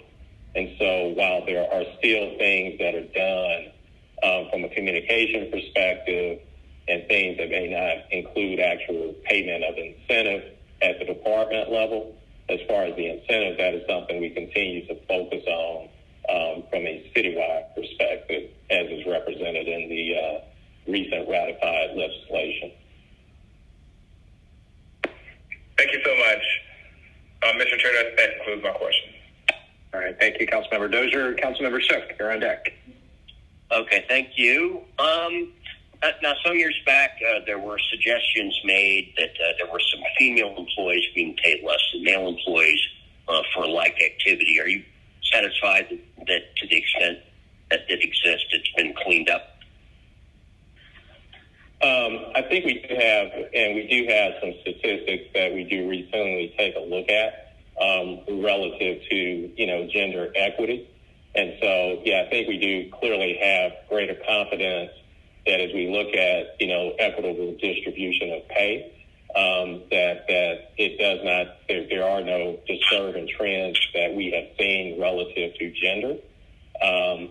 But those are things that we do have the ability to track. We do look at those metrics. So, that has not raised a red flag based on any of the data I've seen in the last 2 years. All right. A somewhat similar question. Also in the past, it was alleged that employees, say in Watershed or particularly the airport, were being paid more than general fund employees for like duties. Where do you think we stand with that? So I will be honest and say that we do understand that, we have heard some recent equity concerns. We do anticipate that is something where we'll get a very true, transparent read to get through the citywide compensation study, because that will include the enterprise funds as well. And so we will be looking at, parity amongst those groups for folks who are engaged in those types of similar functions for a couple of reasons, because we want to look at, folks doing similarly like things where one city, so we do want to make sure folks are being compensated, equally. And we also want to make sure that we also are not breeding competitiveness between our operating departments, meaning that you get paid to do the same thing. It's more beneficial for me to jump from one department to the next, simply because they're paying you higher grade just to do the same function. So we do anticipate that is something we will definitely have more clarity on, once we get the results of the citywide comp study. We anticipate that, once that RFP is awarded, that's definitely one of those things we have definite interest in, making sure we do the best based on the results. Well, thank you. And let me ask you about that. Is that a full-blown traditional pay and class study that's coming? It is. And was that ordained by council? When did we do that? No, well, we've obviously developed a scope of work, and so we are working with, have been working with the Department of Procurement, and so that RFP should be going out in the near future, but you will see that as it moves along that process. So no, it hasn't been awarded as of yet. No. Well, I understand that. Did council ordain that? That has not come before council, but as I'm sure there is a provision, obviously, within the code that does require that normally on a minimum of a 5-year interval that those studies are conducted. So this will be pursuant to that codified provision. What's the estimated? But it will come to council. I'm sorry. What's the estimated price tag of that? And so, of course, we have not received any of the, because the RFP hasn't gone out, I mean, of course, we haven't received any of the bids as of yet. I know when the last citywide study was done, I think it was in the ballpark of somewhere around $600,000 to $700,000. Yeah. You know, one of my concerns about a pay and class study is that after a year it's dated. But all right, let me ask. So employees have been working at home. A lot of America's been working at home. But here at the city, I mean, I hope we're not wasting a good pandemic. Do we have a good reason to understand which entities of city government are more efficient working at home compared to ones that really kind of need to be back in the workplace? We do. And so I think there are, we've done and we continue to take a look from a service delivery standpoint at the functionality that is able to be performed in a remote capacity successfully. And so you would imagine, for example, there are a lot of technology-based type of positions that can successfully be 100% performed in a remote capacity. There are other positions where we have been able to leverage those since we came out of the mandatory telework deployment in a hybrid capacity as well, meaning that based on our current operational structure and with public access, that some of those folks, are currently doing a hybrid. But we have recently, since Mayor Dickens came on as well, he has directed that all of the commissioners, evaluate from a service delivery standpoint the posture of that service delivery. So that is something we're constantly looking at and making determinations on the most efficient means for those employees to operate. So, no, that's something that we are continuously tracking. All right, and then finally, I'm going to trespass on Mr. Wine's vacancy area of interest. It appears from slide 16 that the city overall has a 20% vacancy rate. Is that right? 10 grand versus 8 grand? So I think if you look at, and I did have a discussion with Councilmember Wine, and so as you're aware, when we have the authorized column there, all of those positions were not funded as part of the FY22 budget. So we will provide some supplemental information that ties those numbers actually to personnel spend as well, because I think that will give you a better idea as to really what, from a funded perspective, what that vacancy rate is. But if you look at the authorized, meaning the FTA count, but that is inclusive of funded and unfunded, you can see what that gap is between what the current seat count is. But we will be doing some additional work, especially as we are approaching budget kickoff to really identify what that gap is from an actual budget perspective, showing how much money folks actually have and how many positions they could really fill based on their current budget, approved budgets. Which leads to my last question, and I appreciate the chair's indulgence. Please explain how City Council, Executive, and Parks have more people than their authorized staff. And so that, once again, those can be included of extra help and other categories. I would need to pull those specific departments to see the drill down on the positions. I'll make a note and take a look and see. I do know that sometimes you will have, and these are the numbers that are pulled out of the pool. And so based on when they're pulled, sometimes you will also have accounted for folks who are still, for example, riding their time out and other reasons that they may populate in that number. But I will pull those specific departments and take a look at that and follow up with you on that analysis. Thank you. Thank you for indulgence, Mr. Chairman. I'll shut up. Councilmember Shook, you made me smile asking about vacancies. All right, next on deck, we've been joined on the phone by Councilmember Bond, who has a question. So, Mr. Bond, the floor is yours. Thank you, Mr. Chair. Thank you, Commissioner, for your very thorough presentation. I have a question, though, that's in the vein of the equalizing of salaries. I know it's been the case for many years that the attorneys for the city, the attorneys in a lot of parts, the attorneys over at the court, weren't always on par as far as salaries go. Is there an effort to equalize those salaries, or? Thank you, Councilmember Bond. So we have had what I'll share with you. We have recently gone through an exercise where we're particularly focused on, having discussions. We had discussions during the month of January with all of the departments, including Solicitor's Office, Public Defender, Law Department.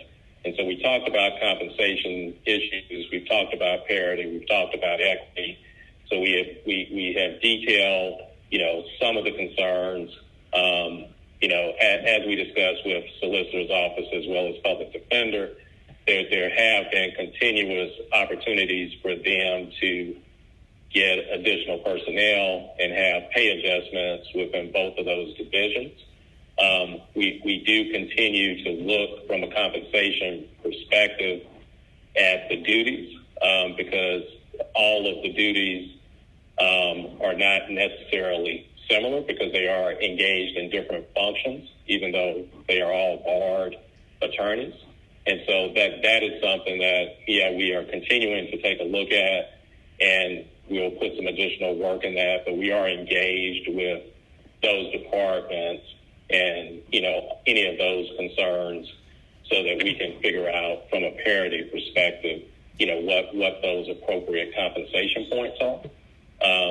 So no, that is definitely something that's on our radar. Will this be something you might complete before the personnel paper and the budget is considered?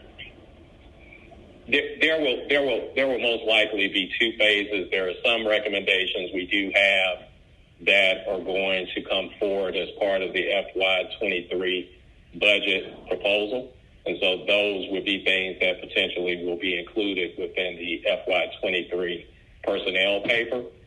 There is some additional work that we do anticipate will come out of the citywide compensation study that will also be leveraged for future recommendations.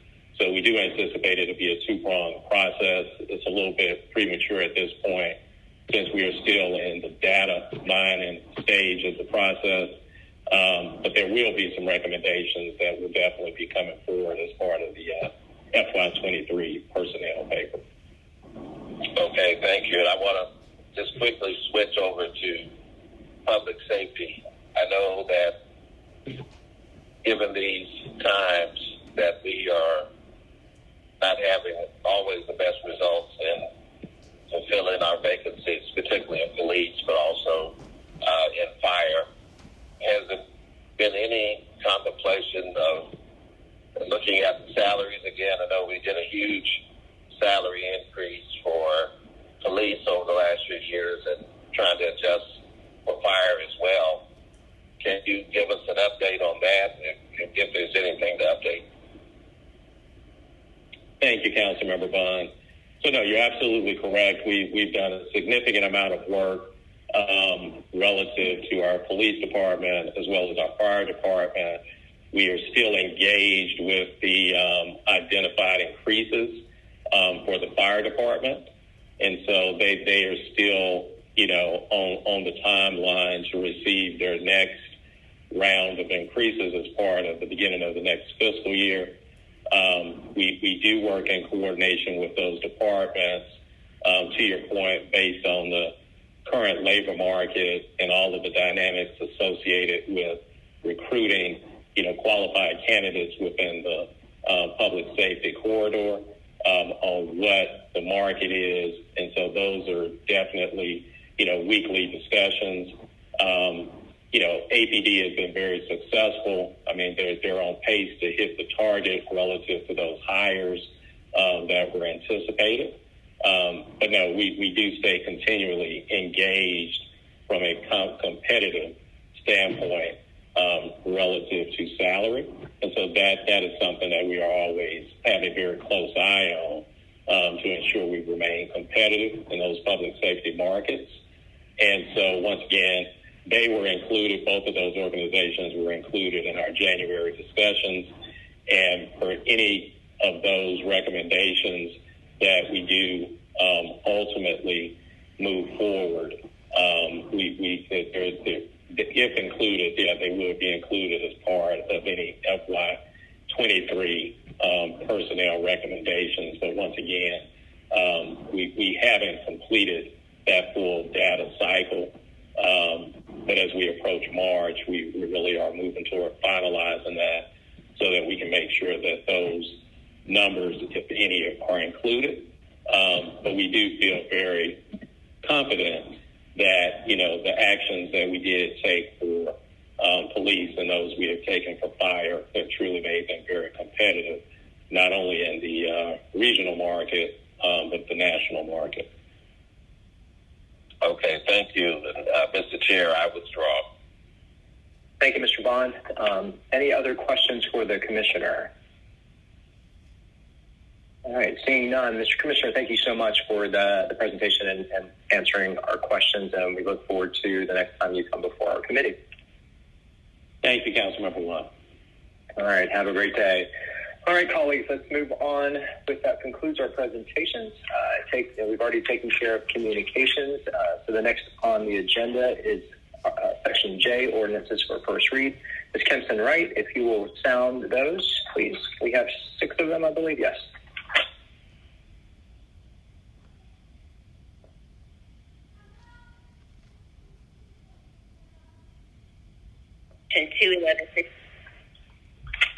Item number 2 is 22-01136, an ordinance by Finance Executive Committee authorizing the mayor or his designee, in accordance with Section 2-1163C, Article 10, Procurement and Real Estate Code of the City of Atlanta Code of Ordinances, to ratify formal contract 1190580 with the Siegel Company Incorporated on behalf of the Departments of Finance and Human Resources. Exercise renewal term option number 2 for a term of 1 year, effective retroactively from October 22nd, 2021 through October 21st, 2022, in an amount not to exceed $39,000.00. All contracted work to be charged to and paid from accounts listed herein and for the purposes.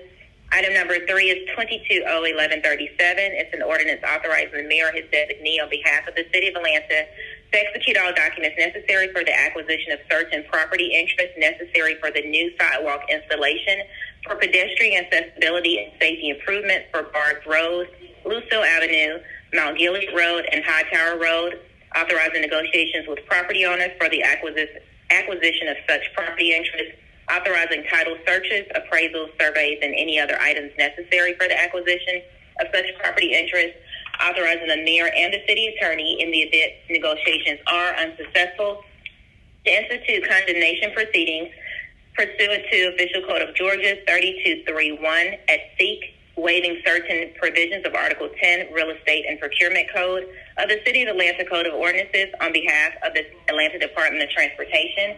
All contracted work to be charged to for payments and property interest to be paid from account numbers listed. Item number 4 is 22-1138. It's an ordinance on behalf of the Atlanta Department of Transportation to amend Ordinance 17-1732, adopted by the Atlanta City Council on November 20th, 2017, and approved by operation of law on November 29th, 2017, by adding an additional funding source, 3502, General Government Capital Fund. Item number 5 is 22-1139. An ordinance on behalf of the Atlanta Department of Transportation to amend Ordinance 21-00168, adopted by the Atlanta City Council on April 19, 2021, and approved by operation of law on April 28, 2021, by adding an additional funding source of 3147, 2015 Infrastructure Fund. Item number 6 is 22-01140. An ordinance on behalf of the Atlanta Department of Transportation to correct Ordinance 18-1530, adopted by the Atlanta City Council on September 17, 2018, and approved by operation of law on September 26, 2018, for the purpose of correcting the parcel numbers and adding additional parcels listed in Exhibit B. And item number 7 is 22-01141, an ordinance by Finance Executive Committee to amend Chapter 114, Personnel, Article 9, Classification Plan of the Code of Ordinances, City of Atlanta, Georgia, so as to provide for certain position abolishments, creations, reclassifications, class creations, above entry authorizations, employee position transfers, position funding allocation change, and personnel actions in line with the FY 2022 budget and for other purposes. All right, thank you, Ms. Kempson. Right, colleagues, now that these are read in, there's no action required. We will have them before us at our next meeting. Now we're in Section K, ordinances for second reading. First item is 22-01090, an ordinance by Finance Executive Committee authorizing the mayor or his designee on behalf of the City of Atlanta to execute all documents necessary for the acquisition of certain property interests necessary for the Campbellton Road Pedestrian Improvements Project, authorizing negotiations with property owners for the acquisition of such property interests, authorizing title searches, appraisals, surveys, and other items necessary for the acquisition of such property interests, authorizing the mayor and the city attorney, in the event negotiations are unsuccessful, to institute condemnation proceedings pursuant to section number listed, waiving certain provisions of Article 10 Real Estate and Procurement Code of the City of Atlanta Code of Ordinances on behalf of the Atlanta Department of Transportation, all contracted work and payments for property interests to be paid from account numbers listed herein and for other purposes. Commissioner Rowan, I believe you were going to speak to this today. Is he on the line and unmuted?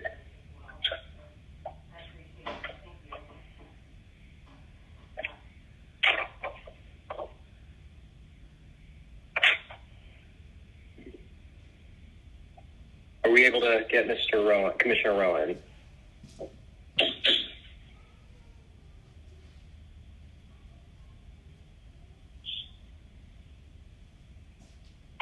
One moment, Mr. Chair. Thank you, Ms. Kempson-Wright.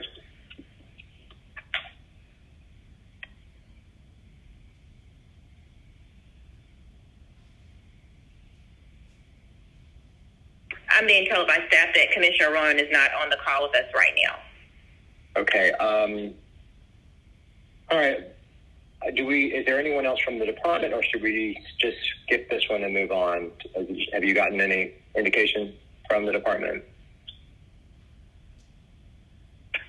I have not. We're just checking to see if there's anyone else available from the Atlanta Department of Transportation that may be on. I'm sorry, there isn't anyone else on the line. All right, let's do this. Let's get the colleagues, if there's no objection, let's skip this one and come back to it should anybody from ADOT be able to join us. We'll go ahead and move on to item number 9, 22-0-1091, an ordinance by Finance Executive Committee authorizing the Chief Financial Officer on behalf of the Department of Transportation to transfer funds generated from abandonments, encroachments, and right-of-way dining fees to the Encroachment and Abandonment Fund project number listed and for other purposes. Colleagues, I understand from the administration they wish to hold this paper. So with that, I will put forward a motion to hold. Do I have a second, please? Second. seconded by Shook. Please open the vote, and let's go ahead and do the electronic votes first, and then have Ms. Kempson-Wright call for the verbal votes once those have been placed. The vote is open. Councilmember Waite? Aye. Councilmember Bond? Aye. The vote is closed. 7 yeas, 0 nays. This item is held. Great. Motion carries. Next item is item number 10, 22-01092, an ordinance by Finance Executive Committee authorizing the Chief Financial Officer or his designee to amend the fiscal year 2022 General Government Capital Outlay Fund budget on behalf of the Atlanta Department of Transportation by transferring between transportation impact fee project accounts as listed in Exhibit A to unrestricted to be utilized for future projects and other purposes, the sum of $2,537,203.45 and for other purposes. We did not have anyone from ADOT on the call. Is there anyone on the call now that can speak to this paper? Mr. Chair, I believe Ms. Jessica Fulton is on the call to speak to this item as well as the last item. Oh, okay. Ms. Fulton. Ms. Fulton, if you're on, I've got you unmuted, then you will go ahead and talk to us about this paper.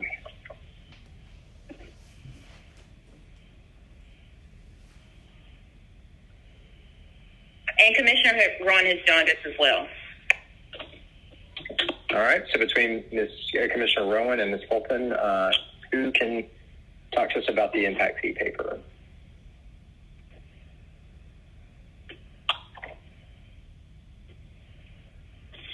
All right. Come on, y'all. Don't be shy. Hey, this is Commissioner Rowan. Can you hear me? Commissioner, yes. Yeah, so we have the impact fee paper is just some cleanup that we're doing, some old projects that were impact fee funded that have been sort of hanging out in the system. So it's to close those out and put the money back in the pot for future use. All right. Are there questions from my colleagues? I do have some. So these are, it looks to be from the project list, all transportation impact fee projects. And so were they essentially, these are just either if they weren't completed or came in under budget. Is that correct? That's correct. And in some cases, the project was canceled entirely as well. Okay. And then essentially they just go back into the general bucket and then are available for new or other impact fee projects or qualified projects, I should say. Is that correct? Correct. The money was encumbered and essentially taken off the table, but since it's not needed, we're trying to clean up those items administratively and put the money back in the pot where it can be used for future projects. And they do retain their kind of quadrant or geographic boundary restrictions once they go back in, correct? That's my understanding, yes. Okay. I have one last question. I see Mr. Shook has his hand up. Has the administration, maybe it's too early with Mayor Dickens, but kind of established the process for vetting, considering, I mean, I know that we've got the CIE project going on in the background right now, but in terms of any sort of impact fee projects, not necessarily transportation, but either parks or public safety, has that been set or described to anybody yet? So I really can't, I don't know that I can answer your parks question. On the transportation side, much of our attempts to use impact fees were on renewed T-SPLOS projects that were eligible for the funds. As we look to, I think, get a little more granular with our district approach, we'd like to be working with the council members to start lining up projects that we believe would be eligible. We'd like to see everyone with a top 5 list, if you will, so that we are then prioritizing from a citywide basis. We've not gotten to that point yet, but that's the direction we're headed from the transportation side. Okay, thank you. And before I recognize Mr. Shook, just anything he says that curries him any favor over District 6 for impact fee projects in the north, please ignore. Mr. Shook. Yeah, thank you. I need probably a little more hand-holding here to sort of understand what's going on, and then I'm also not totally at ease with the commissioner's sort of hopeful idea that the geographic proximity requirements will hold here. So I will not be able to support this at this time. Thank you.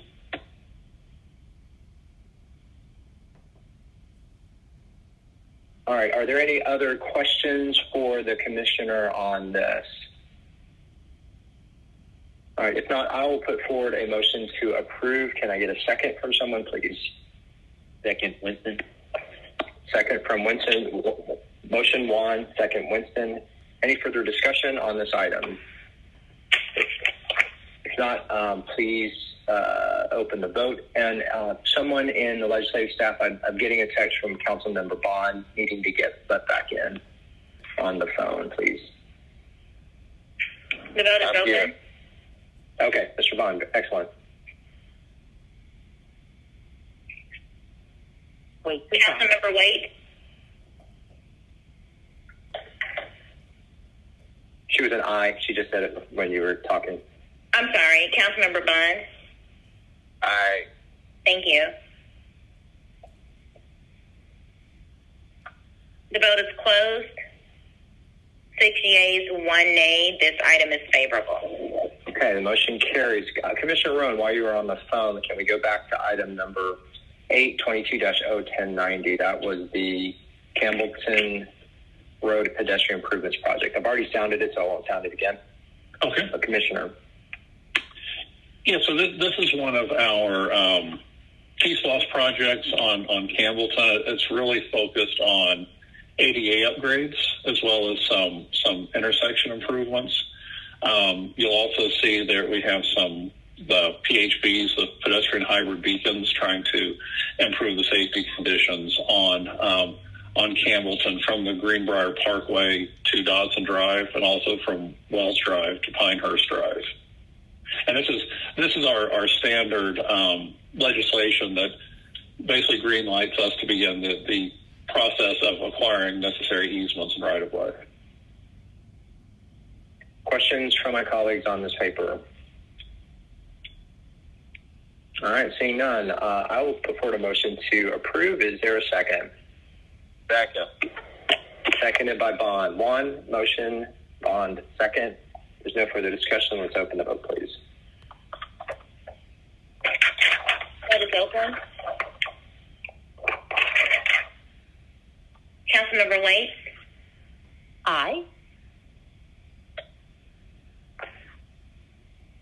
The vote is closed. 7 yeas, 0 nays. This item is favorable. All right, the motion carries. Thank you very much. Thank you, Commissioner.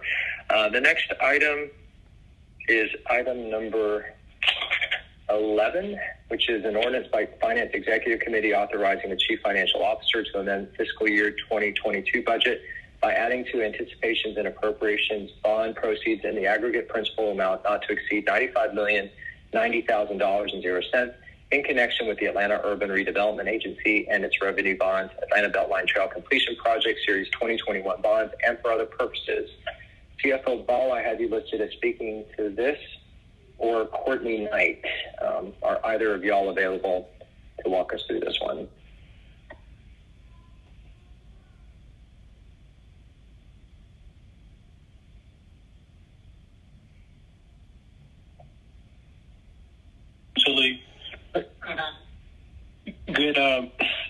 Good afternoon, council members. This is CFO Ball. I can certainly speak to this. Yes, and Courtney's probably on the line to speak as well if there's any additional questions. Go ahead. Yes, thank you, CFO Bala. Committee Chair Juan, members of the committee, this is Courtney Knight, the Treasurer, Chief of Treasury, Debt and Investments. Just by way of background, in March of 2021, the council adopted and the mayor approved legislation establishing the Atlanta Beltline Special Services District. The purpose of Ordinance 21-0-0052 was to authorize the levy of 2 mills on every $1,000 of taxable property within the Special Services District in order to raise approximately $100 million for Beltline projects. The city entered into an intergovernmental agreement with Invest Atlanta and the Atlanta Urban Redevelopment Authority in order to issue 95,090,000 bonds back in December of 2021. And this legislation is merely asking you to authorize CFO Bala to amend the 2020 budget by adding anticipations and appropriations in connection with those bond proceeds. I'd be happy to answer any questions you may have. All right, thank you, Mr. Knight and CFO Bala. Colleagues, anyone have questions on this paper? I don't see anyone in the queue. All right, motion from Juan, second from Shook. If there's no further discussion, let's open the vote, please. Wait, Suzanne. Thank you. Councilmember Bond? Aye. The vote is closed. 7 yeas, 0 nays. This item is favorable. All right, motion carries. Thank you. Next item is item 12, 22-01094, an ordinance by Finance Executive Committee to ratify services rendered in connection with Agreement FC 9726, wireless communication service, communication devices, voice and data services with Verizon Wireless Services, LLC, beginning January 31, 2022, and to authorize the mayor or his designee to exercise the third renewal option under the agreement on behalf of the Department of Atlanta Information Management for a term of 6 months, retroactively from January 31st, 2022 through June 30th, 2022, in an amount not to exceed $1,977,231.17, in accordance with Section 2-1163, subsection C of Article 10, Procurement and Real Estate Code of the City of Atlanta Code of Ordinances. All contracted work to be charged to and paid from the fund, department, organization, and account numbers listed herein. Colleagues, we have an amendment to this paper. It is in your packet. The amendment updates the not to exceed amount from $1,977,231.17 to $1,983,575.07, and to update fund accounts in Section 3. I'll move to amend to bring that before us. Is there a second to the motion to amend? Yep. Shook. All right. Juan, motion. Shook, second. There's no further discussion. Let's open that vote, please. The vote is open. Councilmember Bond? Aye. Councilmember Waite? Aye. The vote is closed. 7 yeas, 0 nays. The amendment is before you. All right, motion carries. The amended paper is before us. I believe Brittany Carter from the department will be speaking to us on this.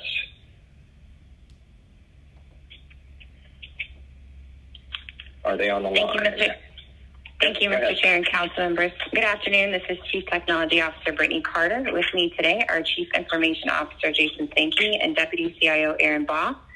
This legislation is for the third renewal, leveraging the cooperative agreement for Verizon Wireless Services. As I'm sure you know, Verizon provides cell and data services for city employees whose jobs require 24/7 accessibility. This renewal is for 6 months in order to align with the cooperative agreement and is expected to come back through legislation following the cooperative agreement renewal. As mentioned, this also includes an amendment as a result of multiple city departments adding funding for their needs. Do you have any questions on this? Colleagues, any questions for Ms. Carter? All right, seeing none, I'll put forward a motion to approve as amended. Is there a second? Second. Ooh, who is that? Second by, was that Waite? Oh, Bakhtiari. Bakhtiari. Second by Mr. Bond. I'll get you next time. Let's open the vote, please. The vote vote is open. Councilmember Bond. Aye. Waits is on. Thank you.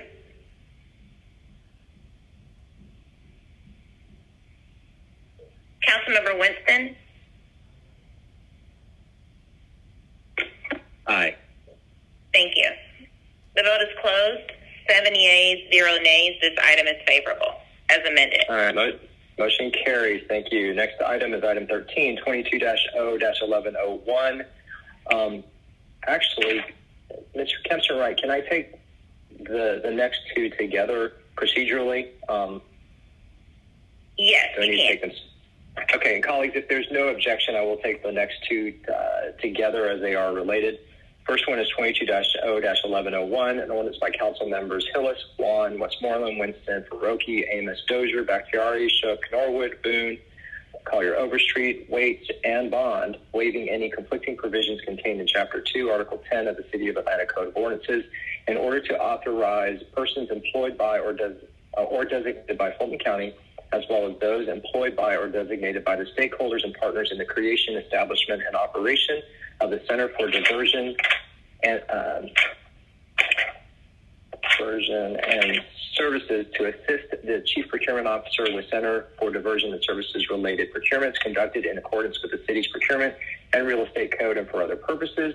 And 22-0-1102, an ordinance by council members Hillis, Juan, Westmoreland, Winston, Faroki, Amos, Dozier, Bakhtiari, Shook, Norwood, Boone, Collier, Overstreet, Waits, Bond, authorizing the Chief Financial Officer to amend the fiscal year 2022 budget in the amount of $2,950,000.00 by transferring funds from the uncommitted fund balance to fund the one-time capital costs necessary to build out the Center for Diversion and Services within the Atlanta City Detention Services and for other purposes. I believe I have Benjamin Kajardi or LaShondra Burks to be speaking to these two papers. Are either of you on the phone and unmuted?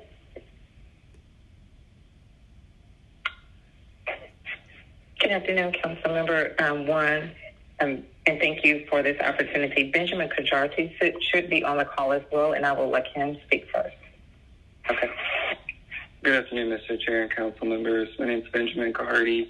So I manage our justice reform portfolio, which includes the Center for Diversion and Services. So just for a little bit of background, as you all may remember, City Council authorized entry into an intergovernmental agreement with the county back in November of last year.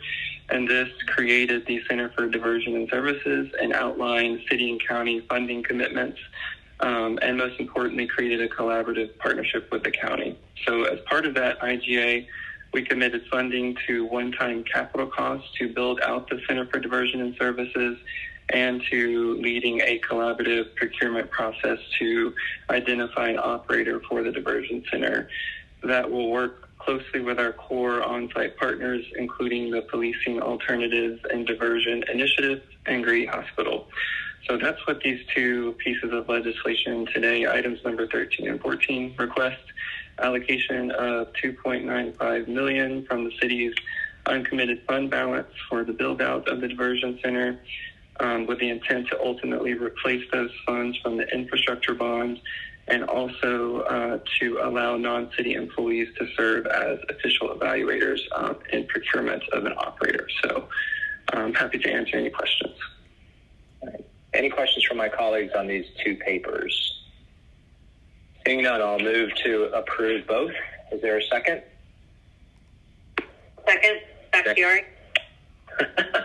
Second by Bakhtiari. All right, there has been properly moved and seconded. No further discussion. Let's take the vote, please. The vote is open. Councilmember Bond. Councilmember Waits. Aye. Councilmember Bond is aye. Thank you.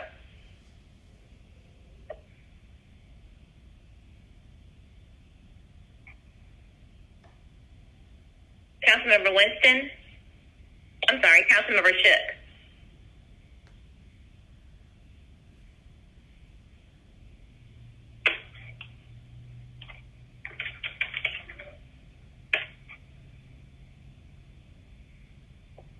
The vote is closed.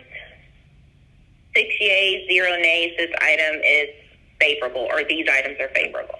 Okay, both motion carries on both papers. All right, colleagues, without objection, I'm going to take items 15, 17, and 18 together.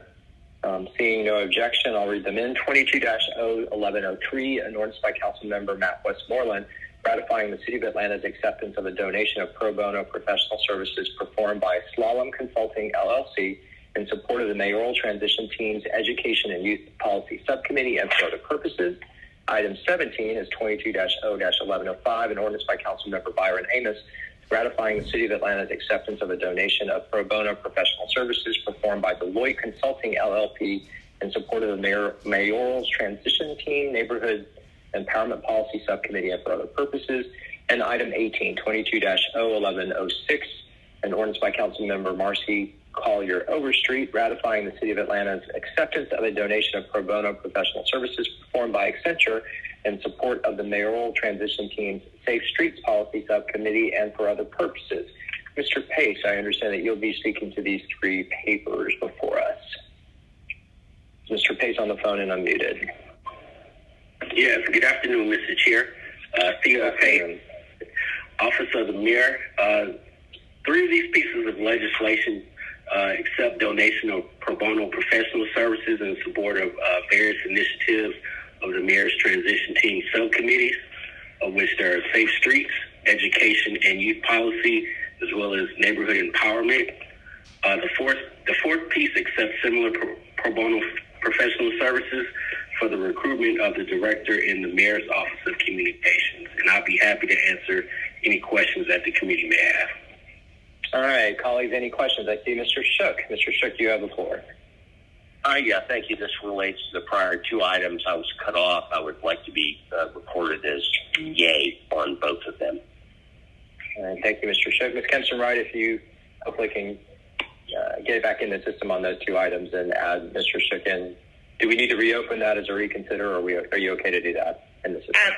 We're okay to do that by his voicing. Okay. We apologize. Great, thank you. That's okay. All right, any questions for Mr. Pace on the three papers before us? Mr. Chair, this is Waits. I'd like to make a motion to approve. Thank you. Motion from Waits. Is there a second? Second. Second from Bakhtiari. If there's no further discussion, let's go ahead and open the vote on these three items. The vote is open.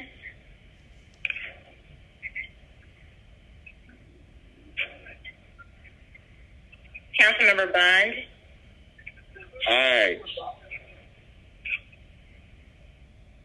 The vote is closed. 7 yeas, 0 nays. These items are favorable. All right, motion carries on all three items. Thank you, Mr. Pace. Actually, stick around. The next item is 22-01104, an ordinance by Councilmember Jason H. Winston, ratifying the City of Atlanta's acceptance of a donation of pro bono professional services performed by Communique USA, valued at $10,000.00 to the City of Atlanta to assist with the recruitment and sourcing of candidates for the position of Director of the Mayor's Office of Communications and for other purposes. Mr. Pace. Mr. Pace, are you speaking for this one as well? Or Mr. Winston, did you want to say something? I may speak to this, Mr. Chair. This item accepts pro bono professional services in support of the recruitment of the Director in the Mayor's Office of Communications. And again, I'm happy to answer any questions that the committee may have. Mr. Winston, would you like to make the motion? So moved. All right, there's a motion from Mr. Winston. Is there a second? Second by Waits. Second by Waits. Motion by Winston, second by Waits. If there's no further discussion, let's open that vote, please. The vote is open.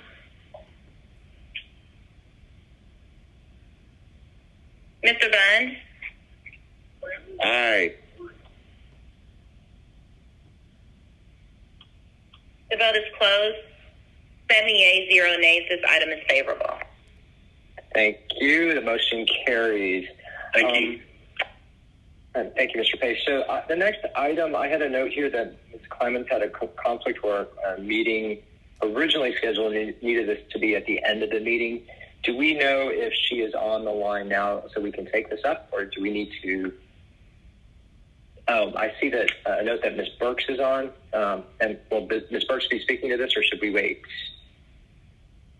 I believe Ms. Burks and Ms. Clemens are both on the line.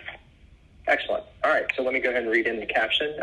Item number 19, 22-01107, an ordinance by Council Member Andrea L. Boone authorizing the City of Atlanta to waive the competitive procurement source selection provisions contained in Section 2-1187 of Article 10, Procurement and Real Estate Code of the City of Atlanta Code of Ordinances, and any conflicting code provisions, and to authorize and ratify the City of Atlanta's agreement with Emory University to provide Michael Cleary, MD, as a service provider and to serve as the Mayor's Office of Violence Reduction, Deputy Director of Violence Reduction, and to perform certain services in the amount of $9,197.50 per month for an initial term of 1 year from January 10, 2022, and ending on August 31, 2022, and automatically renewing for additional 1-year terms and for other purposes. Ms. Burks. Good afternoon again, Council Chair Alex One and members of the committee. LaShondra Burks, Deputy Chief Operating Officer for the City of Atlanta. And I also know we have Ms. Jaquel Clemens on, who is our inaugural Director of the Mayor's Office of Violence Reduction. But the legislation before you today is actually seeking your approval to move forward with an agreement with Emory University for Dr. Michael Cleary to serve as the Assistant Director of the Mayor's Office of Violence Reduction. And as you can see in the legislation before you, Dr. Cleary's experience, he has done this type of work in Chicago as well, and comes to us with a wealth of knowledge around violence reduction, which is a growing field throughout the United States. So we are actually fortunate to have Dr. Cleary here in Atlanta, specifically at Grady Hospital. And so this allows him to continue to serve in the emergency room at Grady Hospital to deal with clients and patients who are victims of violence, as well as work with the Mayor's Office around violence reduction work. And I'm happy to answer any questions that you all may have, or Jaquel or myself. Thank you, Ms. Burks. Colleagues, does anyone have any questions? If not, I do. I have to admit, this is the first time, now granted, I've been gone for 4 years, that I've seen a contract that has an automatic renewal provision in it. I don't know if there's someone in law that is here that can speak to that. But more importantly, even if we get comfortable with that, which I believe I can, I would feel better if the actual ordinance included that in the hereby ordains section. There's no mention of that in the second part of the, it's included in the whereas clauses, but it's not included in the bottom part. And I think that's, and as a matter of form, should be. But is there anyone in the law department that can speak to our authority to be able to enter into automatically renewing contracts? Chairperson Juan, this is Nina Hickson. Can you hear me? Yes, Ms. Hickson, please. Yes, I would agree that it's not an ideal provision in terms of municipal contracts. You always have the possibility that there won't be appropriations, and there should always be an opportunity to terminate for that reason. I don't have the paper in front of me, so I don't know what the level of review was, but to your point, it is not an ideal provision to have. Hello, number one. I'm sorry. This is LaShondra Burks again. If I can add, I certainly understand where your discomfort is. In working with Emory's law department, this is very similar to how they have their employment agreement set up, which, kind of like automatically renews, but does give them an opportunity to have an out clause in it. And so in order for Dr. Cleary to maintain his clinical work hours, that is one of the reasons they wanted to include that. But we have no objection from the administration side with adding some additional language in this legislation about the out clause. Okay.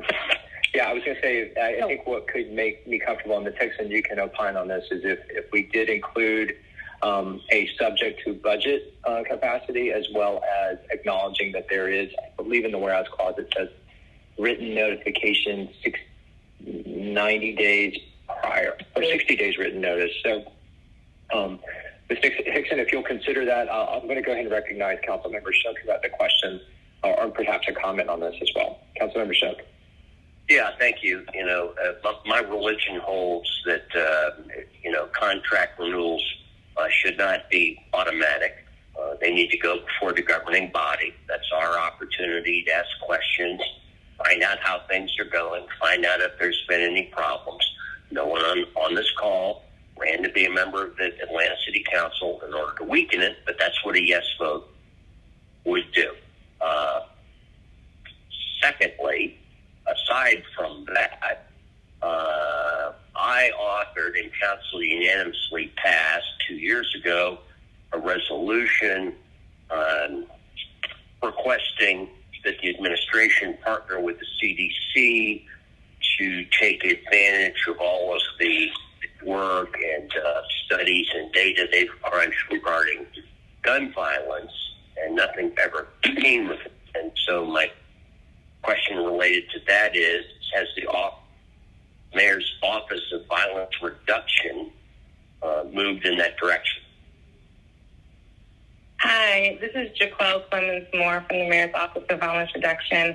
I just want to say hello to everyone. And to your question, we are hoping to move in the direction of working with joining the United States Injury Prevention Partnership with Grady Health System, Georgia Department of Public Health, and the Center for Disease Control. So that is like an aim of the office. The office is hoping to adapt a public health approach to violence and working closely with CDC, with the White House Collaborative, and other technical assistance providers to adapt more of a public health model. Okay, and then that's good. Has your office reached out to the CDC to commence that? We have not reached out to the CDC. We're a part of the White House Collaborative, and our TA providers are supporting and providing guidance on a strategy. So I started on this first, like 2 months into my role now. I have talked with Dennis Reddy, who serves on our advisory committee from Georgia State. We've talked extensively with researchers at Emory, but not CDC as of yet. And question. Why do we need a green light from the White House? Why not reach out across the street to the CDC? Well, we're part of what we're doing. We're a part of the White House Community Violence Collaborative that is essentially providing support to 16 jurisdictions across the U.S. that are using their American Rescue Plan funds to support public funding to scale and CVI, community violence intervention infrastructure. And so it's not an endorsement from the White House, but it's actually support and resources. All right. Very disappointing. Sounds like kind of a bureaucrat's playground, which means all this gets delayed, and which means we can't obtain all the valuable data that CDC has. So I'll await to see the outcome of the automatic ratification question here. Thank you. Thank you. Council President Wong. Thank you. Yes, this is Nina Hickson. I understand that I have staff that have provided a substitute that would speak to the issue of not having an automatic renewal, or it would be subject to appropriations, as well as the opportunity to speak to performance under the contract. And so if you would like us to prepare that and share it with, or at least share it with your committee, we can do that. But the code specifically says there shouldn't be an automatic renewal, and the only way you could do a contract with that would be a waiver of the code provision that would apply. Okay. Yeah, and the other kind of just nuance on this is we're really only talking it's 9 months, 8 months for, and then an additional 12. So it's 18-month contract essentially. And I don't know if that helps, but yeah. So let me do this. I think this work is too important right now, and I think given kind of the limited parameters around this, I'm going to put forward a motion to approve on condition of a substitute that is provided that addresses this, that law is comfortable with, but accomplishes what Ms. Burks is trying to do here by our Monday. It had it before us at our Monday full council meeting. So that is my motion. Mr. Kempson Wright, did you capture that? And well, I guess I should say, is there a second to that first? Mr. Chair, I have a quick question. Yes, Mr. Dozier, please. I was just curious. I know that there's already a lot of local work being done on these sorts of initiatives. So I was just wanted to see if there's been any collaboration or any communication with some of the local organizations that are focusing on. In particular, I think there was a local violence study that was done by I think the Urban Advocate. And I was just curious if there is any sort of. We talked about what's happening with Washington and that having some impact here, but just trying to see if there's been any communication with any local organizations that are doing a lot of this work and seeing if there's a way forward through that pathway. Yes, we are currently in the process of doing an RFQ, request for quotes, for we're evaluating applicants to stand up 2 cure violence programs, and we are simultaneously evaluating the capacity and infrastructure of CBOs here in the city to kind of see where they are with violence intervention efforts and where we may be able to lend support. Mr. Dozier, LaShondra Burks, if I can add, prior to us setting up the office, we had an opportunity to spend a lot of time with the Annie E. Casey Foundation as well as Chris 180, who are doing this very similar work in the Mechanicsville community. And as a matter of fact, Ms. Natalie Kaiser at Annie E. Casey Foundation is serving in an advisory capacity on the advisory committee for our work. So we see this as an expansion across other neighborhoods of the work that is currently being done in Mechanicsville. Thank you. All right, so I still did not hear a second on my motion. Can I get a second? Second. Is that Bakhtiari? Yes, Alex. Yes. Okay. Yes. All right. Okay, thanks. All right, so there's a motion from Juan, second by Bakhtiari. Is there any further discussion on that? Ms. Burks, are you and kind of the user department comfortable with our trying to do this and move this forward that way on Monday? Mr. Chair, we are certainly comfortable with that. We have been working with the law department on this, so we will continue to work with you and make sure we are very comfortable with that. Thank you. Very good. Okay. All right. If there's no further discussion, let's go ahead and open up the vote, please. Vote is open. Councilmember Bond. Councilmember Waite. Aye.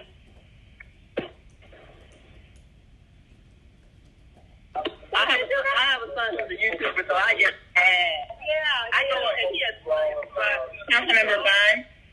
He got one. He got one.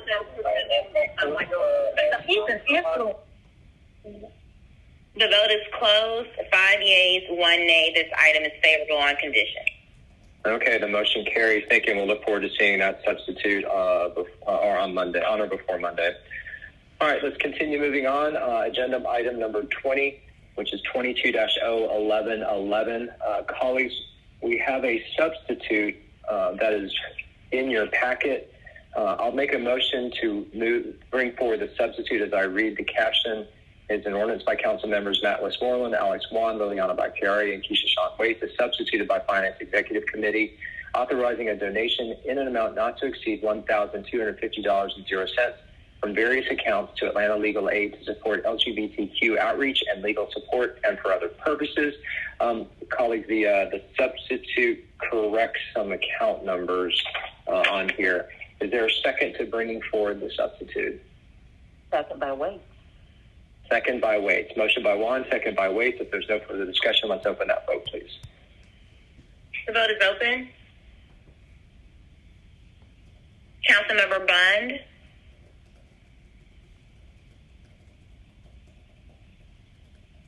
I'm going to do the best that we can. The vote is closed. 6 yeas, 0 nays. The amendment is, the substitute is before you. Okay. Colleagues, this is a donation paper from our council accounts to support, as the caption says. I will ask for your support, and I'll put forward, Ms. Bakhtiari, would you like to make the motion on this one? You got it, Mr. Chair. Well, I was going to have you make the motion. I'll make the second. How about that? Motion to approve. All right, I'll second that. Any further discussion on this? Let's open the vote, please. The vote is open. Waits is aye. Thank you. Councilmember Bond.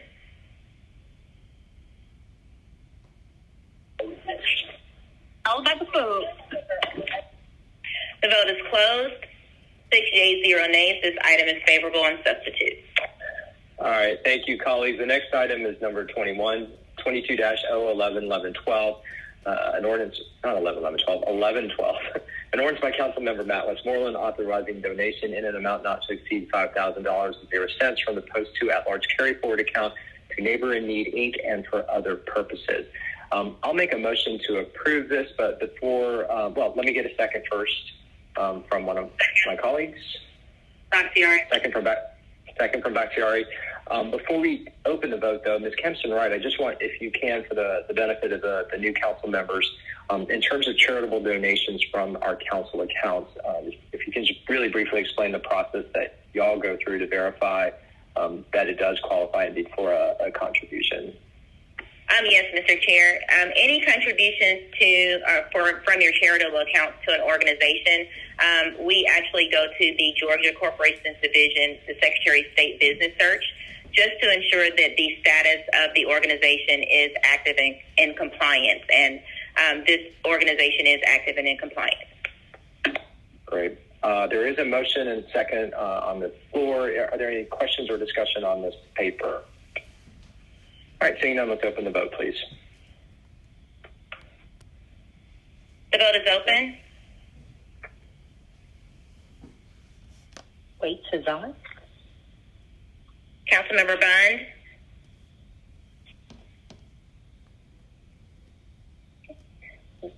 The vote is closed. 6 yeas, 0 nays. This item is favorable. All right, the motion carries. The next item is number 22 under resolutions, 22-R3144, a resolution by council members Amir R. Faroki, Liliana Bakhtiari, and Jason Dozier urging the Georgia General Assembly to pass legislation amending the Georgia Music Investment Act and for other purposes. I hope President Shipman is still on the line with us, who wanted to speak to this paper. Yes, Chair Juan, can you hear me? Yes, we can. Please. Great. Thank you so much. I'm very, very familiar with this, given my former role as CEO of the Woodruff Arts Center. The Music Tax Act was passed a few years ago and modeled on the highly successful film and TV tax credit.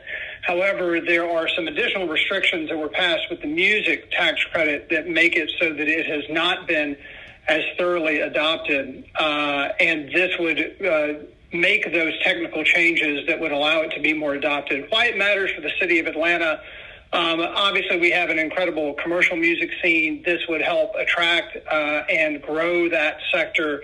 But in addition, it would also help some of our nonprofit, both musical theater and music organizations. I'll give you just two quick examples. If the changes were made, it's very likely that an organization like the Alliance Theater could use this tax credit to support shows that are originated here and then travel to Broadway.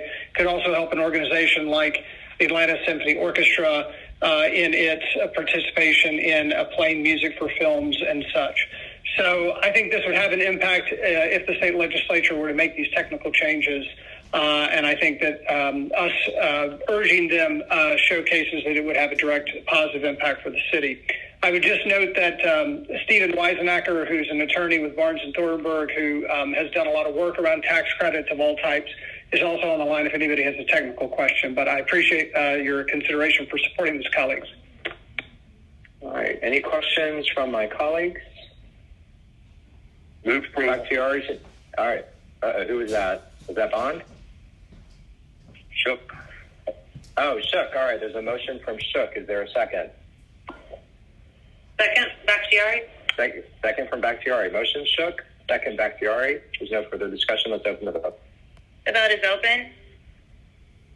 Councilmember Waite. Aye.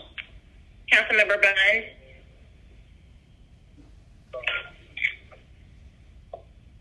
Aye. I think I've been muted the last few votes. The vote is closed. 7 yeas, 0 nays. This item is favorable. All right, this motion carries. Thank you, Council President. All right, item number 23, which is 22-R-3147, a resolution by Councilmember Alex Vaughn authorizing the mayor or his designee to execute an agreement for RFPS 1220162 external financial audit services with Malden and Jenkins on behalf of the Atlanta Audit Committee for a term of 3 years with 2 one-year renewal options at the city's sole discretion in an amount not to exceed $4,225,000.00, with all contracted work to be charged to and paid from fund, department, organization, and account numbers listed herein and for other purposes. Colleagues, we have an amendment to this, which amends the legislation to add Department of Procurement supporting documents and the Independent Procurement Review Report. So I'll make a motion to amend to bring that forward. Is there a second? Is there a second on the motion to amend to attach? Second, Bakhtiari. There's Mr. Shook, I see your hand raised. Did you want to speak to the amendment motion or to the full amendment? No, not on the amendment, no. Okay. All right. So let's go ahead and dispense with the motion to amend. The vote is now open, please. Councilmember Waite. Aye. Councilmember Bond. Aye.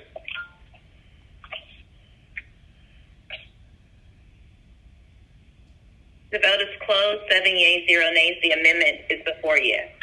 Okay, we now have the amended paper before us. Amanda Noble from the Auditor's Office was going to speak to this. I also have a note here that this was going to be held. But Ms. Noble, Mr. Shook, do you want to speak first, or do you want to hear from Ms. Noble? No, I'll await Ms. Noble. Thank you. Okay. Good afternoon. This is Amanda Noble, City Auditor.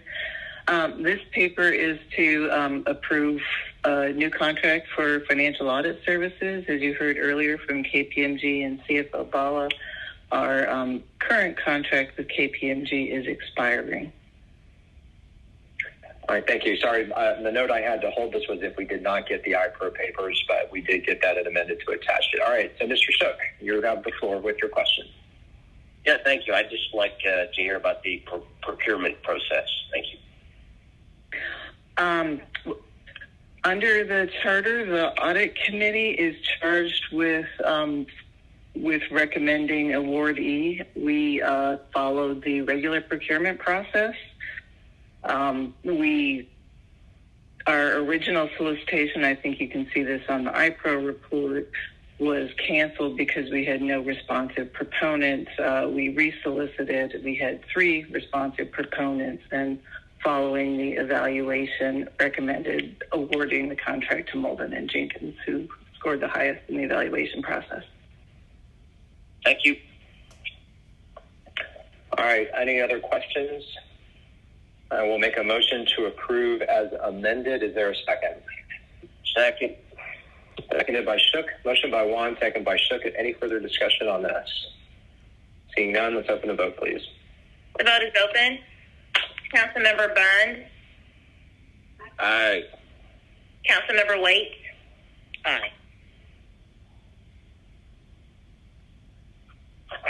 The Vote is closed. 7 yeas, 0 nays. This item is favorable as amended. All right, this motion carries. Thank you very much. Thank you, Ms. Noble. The next item is item 24.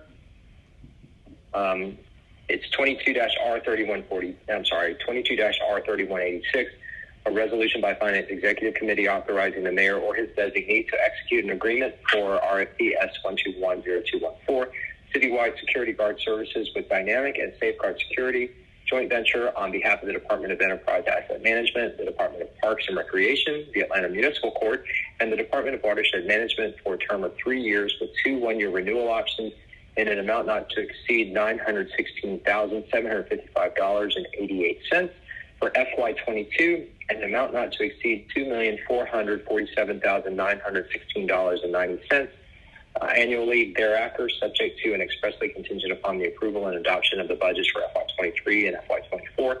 All contracted work will be charged to and paid from the fund, department, organization, account number listed herein and for other purposes. Colleagues, we have an amendment to this paper that amends the legislation to reflect an effective date of March 2nd throughout the legislation. I will move to amend the paper, and with that, is there a second, please? Second. Second by Bond. Is there any discussion on the motion to amend? All right, seeing none, let's go ahead and open that vote, please. The vote is open. Councilmember Waite? Aye. The vote is closed. 7 yeas, 0 nays. The amendment is before you. Okay, we have the amended paper before us. I believe we have either Chris Davis or Remy St. Hill that will speak to this paper. Or either of them. Yes, Member Council Chair and members of the committee. Yes, the purpose of this legislation is to enter into a contract agreement with Dynamic Security.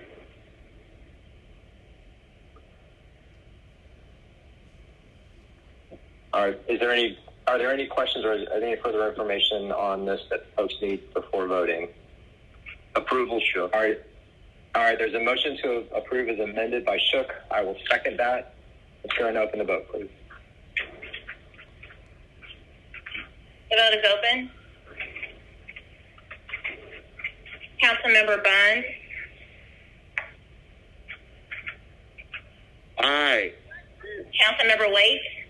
Aye.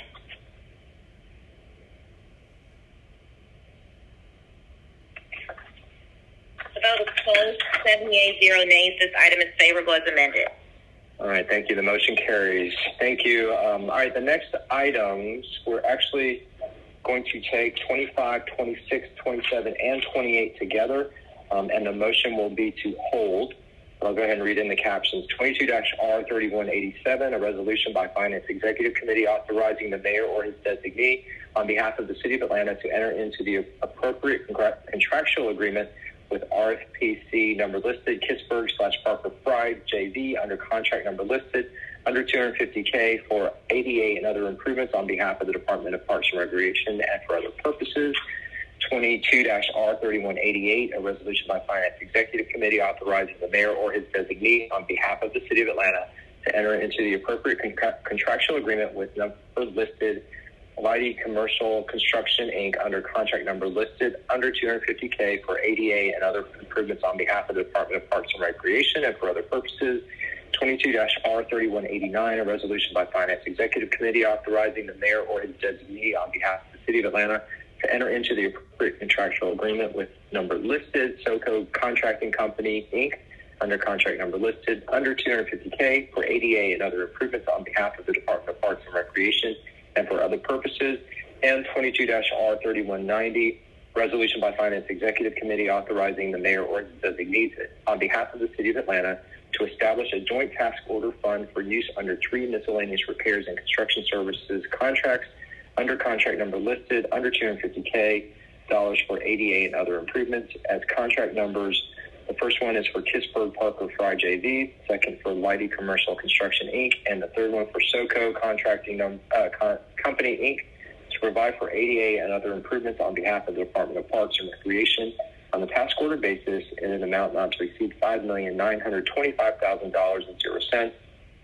All services will be charged to and paid from funding numbers listed herein and for other purposes. I will make a motion to hold all four of those at the request of the administration. Can I get a second on that, please?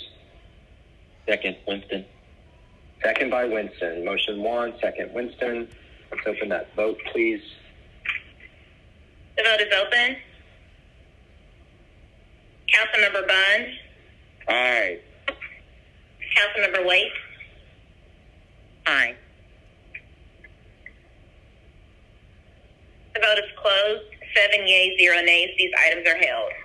Okay, motion carries on all four. Next item is 22-R3191, a resolution by Finance Executive Committee authorizing the mayor or his designee to issue task order number listed for contract number listed, job order contracting services small with Rubio and Sons Interiors, Inc. for roof replacement and recover at the Dunbar Neighborhood Center on behalf of the Department of Enterprise Asset Management in an amount not to exceed $574,972.16.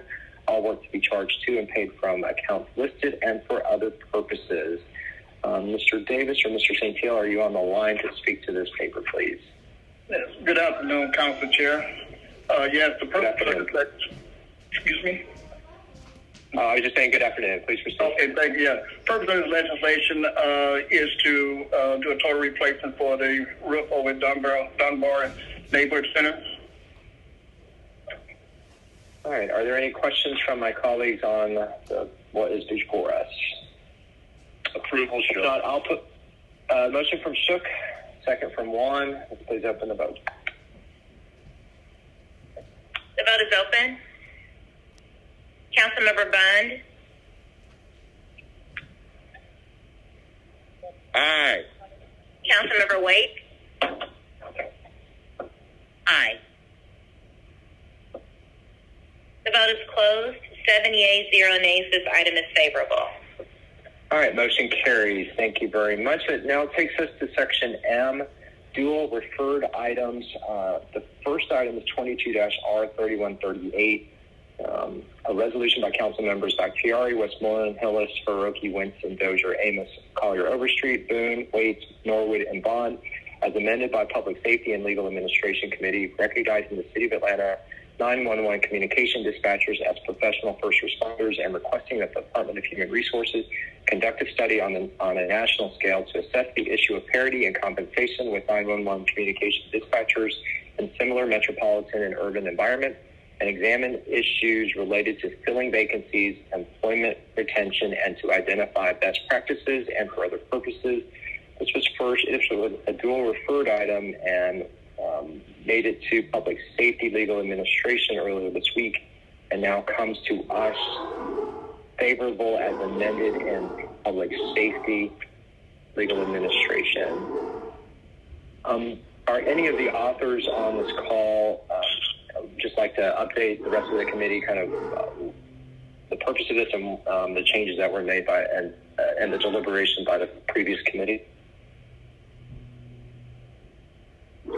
Mr. Chair, I was not on the Public Safety Committee, so I do not know if I can speak to the amendment, but I can speak to the general nature of the resolution. Yeah, why don't you go ahead, please? The purpose of this is just to revisit the way 911 operators are currently labeled and the fact that they are technically first responders, given that they are the ones to take the calls, make sure that they are forwarded to the proper parties. This is to give them access to mental health resources as well as an increase in pay and to do everything to increase morale, increase retention, because obviously we've had issue with that.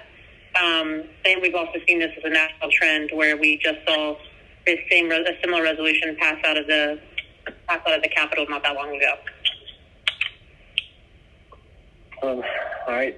Thank you. I see that Councilmember Shook would like to speak. Mr. Shook, you have the floor. Well, I have a question. I'm not sure who on this call can answer it, but, we've all, and I'm not on public safety, but we've all heard complaints regarding management of this function. And so I guess what I'm hoping to hear is that passage of this and actual action taken subsequent is going to look into that too. Thank you. All right. Thank you, Mr. Shook. Any other colleagues want to speak to this? All right. Would any of the two authors like to put forward a motion on this paper? Actually, three authors on here that are on this committee as well. Motion to. All right. If not, was that Winston?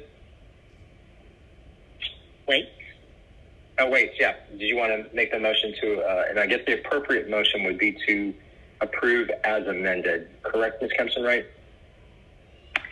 Yes, we'll capture the amended part. We will note that it was actually amended in public safety, not in finance. Gotcha. Okay. All right. So Waits has put forward the motion to approve as amended. Is there a second? Second, Winston. Second by Winston. All right. We have a motion by Waits, second by Winston. Now let's go ahead and open the vote if there's no further discussion. The vote is open. Councilmember Bond? Aye. The vote is closed. 7 yeas, 0 nays. This item is favorable as amended in public safety. Wonderful. All right, that motion carries. The next item is 22-R3140, a resolution by council members Waits, Bond, and Amos, as substituted by Community Development and Human Services Committee, requesting the mayor or his designee to establish a central repository, hereby referred to as the City of Atlanta's pilot workforce program, for the retention and advancement of the city's current workforce through job training programs, to authorize the Department of Human Resources and Invest Atlanta to collaborate with public and private institutions to establish a comprehensive job training and career pathway program to provide city employment opportunities for high school students enrolled in Atlanta public schools and for other purposes. This, too, was a dual referral to us as well as Community Development and Human Services. It was favorable on substitute in that committee before coming to us. Councilmember Waits, I know that this is an initiative you have been championing. Would you like to speak to this paper? Thank you so much, Mr. Chair. As many of you are aware, we have a number of vacancies throughout city government. And it's my belief that this particular project or initiative will assist in that capacity. I did take the opportunity to send everyone a copy of the legislation in advance if they had any changes or recommendations. We also reached out to the department heads impacted by the legislation to get their feedback and weigh in, and the legislation was amended with respect to those revisions or suggestions made. I would also add this afternoon that we do have buy-in and support from the mayor's office, who suggested we do the 90-day feasibility study to speak to structure as well as operational needs. And on that note, I will ask for your favorable consideration. Thank you, sir. All right, so I will take that as a motion to approve on substitute. Ms. Kempson, right, y'all will make the note that it was substituted in CDHS. Is there a second to that motion? All right, I will second that. So motion by Waite, second by Juan. If there's no further discussion, let's open the vote, please. The vote is open. Councilmember Bond? Aye.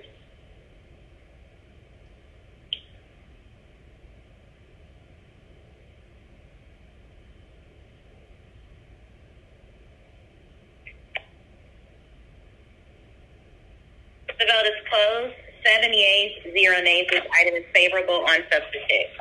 All right, that motion carries. That now takes us to papers held, and we actually have all 4 of them coming off of held, I believe. Yeah, actually, sorry, I'm looking here.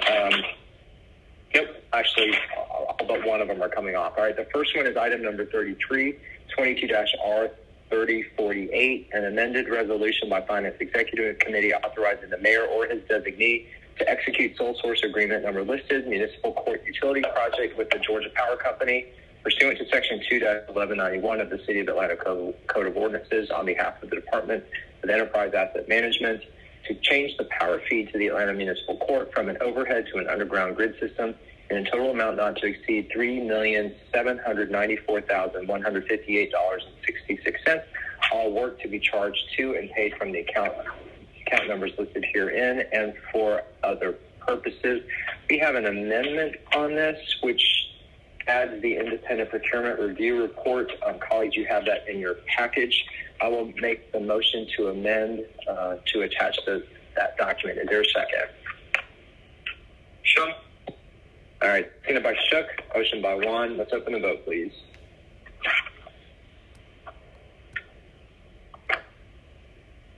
The vote is open. Councilmember Bond. Okay.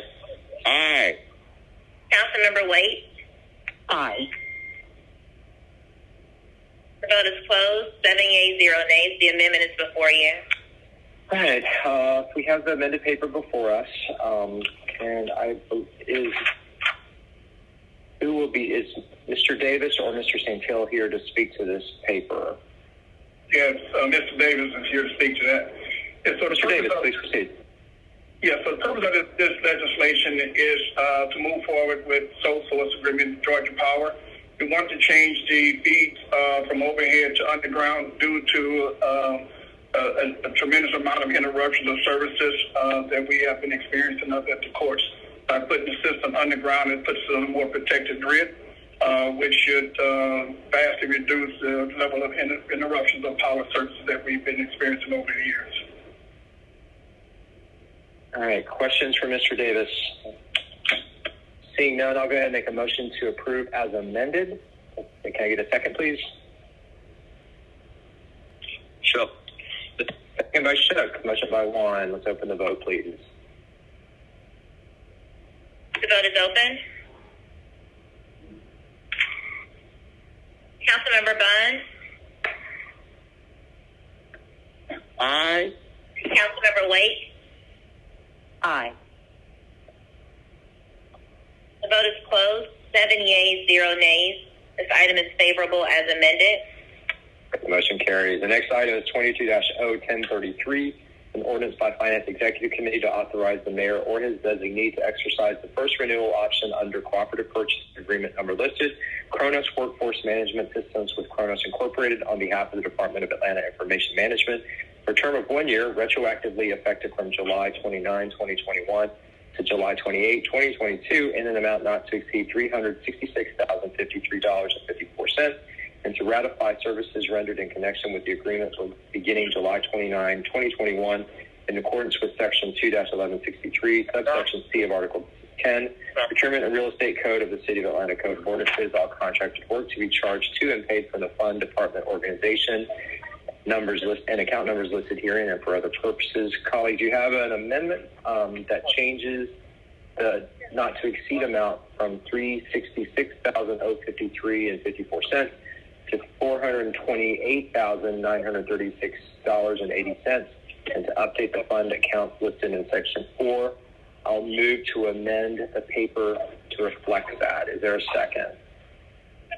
Second, Winston. All right, second from Winston, motion from Juan. Let's open that vote, please. The vote is open. Councilmember Bond. Hang on a second. So Mr. Shook has a question. Is that on the amendment or is it for the main paper? Well, it's on the amendment. Okay, just go ahead and hold on. Don't close the vote yet. Mr. Shook, please. Yeah, thank you. I'm hoping there's someone on the line here from the administration that can tell us what they do with the Kronos data. All right, I had listed here that Brittany Carter was going to speak to this. Ms. Carter, if you're on the line, can you answer Mr. Shook's question, please? Thank you, Mr. Chair. Yes, I can answer Councilmember Shook's question. Kronos is used for our time and labor reporting. And what does the administration do with the data? Everyone's supposed to clock in, clock out, right? Correct. So this information is used to maintain both our time off, time available, comp time, et cetera, as well as for pay. Okay.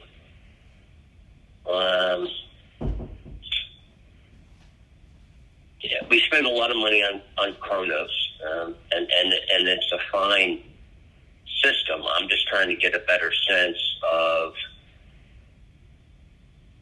the extent to which the administration monitors people who are chronically late.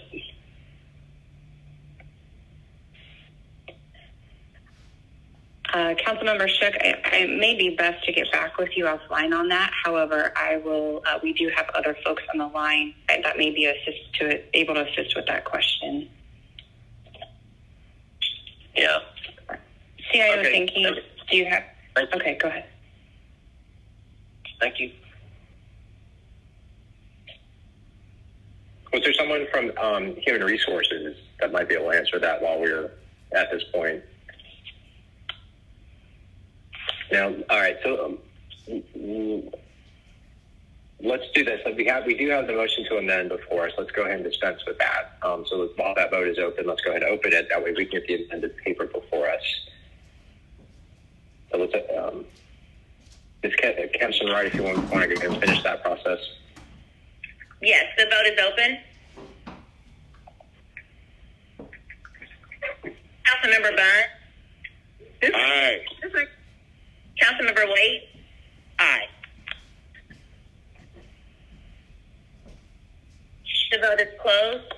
7 yeas, 0 nays. The amendment is before you.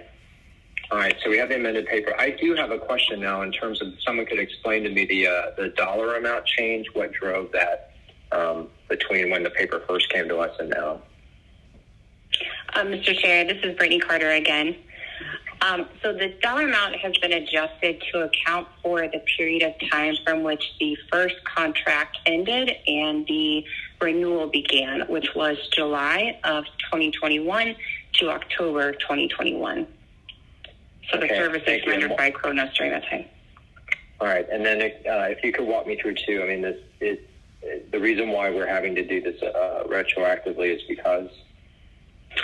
So this is an ordinance due to this agreement being in a contractual execution phase after the legislation was adopted via council on March 15th of 2021. So the duration of that contract negotiation with the vendor actually brought us all the way through October of 2021 before that contract was executed. And that resulted in the agreement expiring before the contract before we could utilize the first renewal. Okay, thank you. Colleagues, does anyone else have any other questions on this paper? All right, if not, I'll go ahead and make a motion to approve as amended. Can I get a second, please? Second, Winston. Second by Winston, motion by Juan. If there's no further discussion, let's open that vote, please. The vote is open. Councilmember Bond? Aye. Councilmember Wade? Aye.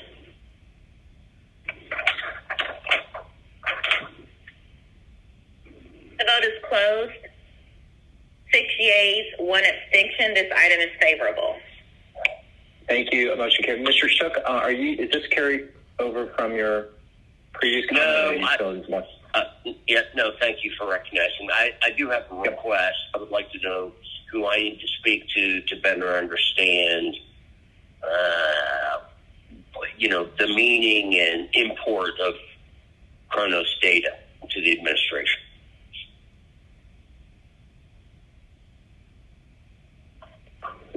Councilmember Carter, go ahead. This is Jason Sankey, Chief Information Officer. I'd be happy to schedule a meeting with you to discuss your concerns further. Okay. Well, I appreciate that. Thank you. All right. Thank you. All right. The next item is number 35, 22-R3060. There is a substitute. I will read in that caption before making the motion to bring forward the substitute. It is a resolution by Councilmember Alex Warren, is substituted by Finance Executive Committee, authorizing the Chief Financial Officer to refund customers for overpayments to water and sewer accounts in an amount of $139,607.21. All funds to be charged to and paid from fund, department, organization, and account numbers listed and for other purposes. I made a motion to bring the substitute forward. Is there a second? Second. Seconded by Shook. Motion by Juan. Let's open that vote, please. The vote is open. Councilmember Bond? Aye. Councilmember Waite? Aye. The vote is closed. 7 yeas, 0 nays. The substitute is before you. All right, colleagues, this is with the substitute in front of us, this is a pretty standard road paper. Does anyone have any questions on this for the department in advance of voting? If not, I'll make a motion to approve on substitute, seconded by Shook. Let's open that vote, please.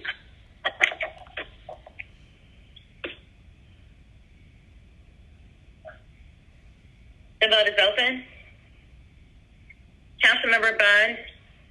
Aye. Councilmember Waite? Aye. The vote is closed. 7 yeas, 0 nays. This item is favorable on substitute.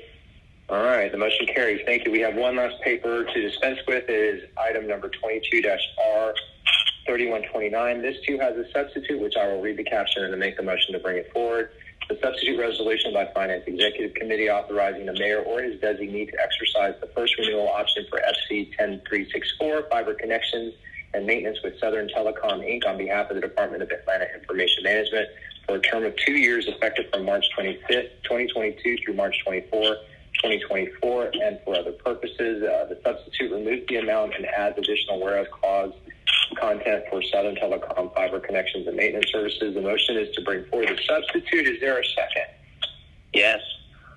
Second by Shook. If there's no discussion, let's open that vote, please. The vote is open. Councilmember Bond? Aye. Councilmember Waite? Aye. The vote is closed. 7 yeas, 0 nays. The substitute is before you. All right, Ms. Carter, I believe you were going to speak to this. What would you like us to know before we take our vote on this? Yes, sir. So this is for the maintenance and support of our fiber infrastructure between 72 Marietta and 180 Peachtree. We will be using an existing purchase order that was established as part of the initial contract. All right. Any other questions for Ms. Carter? If not, I'll make a motion to approve on substitute. Is there a second? Yes, second. Second by Shook. Motion 1. Let's open that vote, please. The vote is open. Councilmember Bond? Aye. Councilmember Waite? Aye. The vote is closed. 7 yeas, 0 nays. This item is favorable on substitute. All right. Thank you, colleagues. I believe that takes care of all our legislative items. Is that correct, Ms. Kempson-Wright? That's correct. Okay. Colleagues, before we adjourn, I have a couple of announcements or just information to share with y'all. I wanted to acknowledge, and everybody got an email from Mr. Pace, but just in case y'all get questions from the public about this, yesterday was supposed to be the deadline for business license renewals. The system, there were glitches in the system, which have since been fixed supposedly by the finance department. They have extended the deadline for 2 weeks, and they're waiving any penalties associated with that through that new deadline. So please, if you get any questions from your constituents, please share that information with them. Also, we are working on 2 work sessions. One jointly with city utilities regarding the solid waste fee once that paper comes out on this coming Monday. And then there's a second one that we are working on with CDHS with Chair Dozier regarding HOPWA, the housing opportunities for people with AIDS, and that grant program. And then finally, if I could, I can take this offline, but I will share the findings of this with my colleagues here and maybe also in city utilities. I understand that there's been some sort of billing glitch with the solid waste fees, particularly for multifamily properties. Something about it, they have been miscategorized as industrial and therefore getting incorrectly billed. And so rather, I'd like to just get not on this call now because I'd really like to go ahead and get this meeting wrapped up, but if someone could let me know the status on that and what's being done to correct it, I'll share it with the committee members as well as Chair shook for us to discuss in city utilities as well. But I'm getting a number of those inquiries also. Does anyone else have any other announcements or information to share with the committee before we adjourn? All right, seeing none, thank you, and we stand adjourned until the next time. Have a good night, everybody.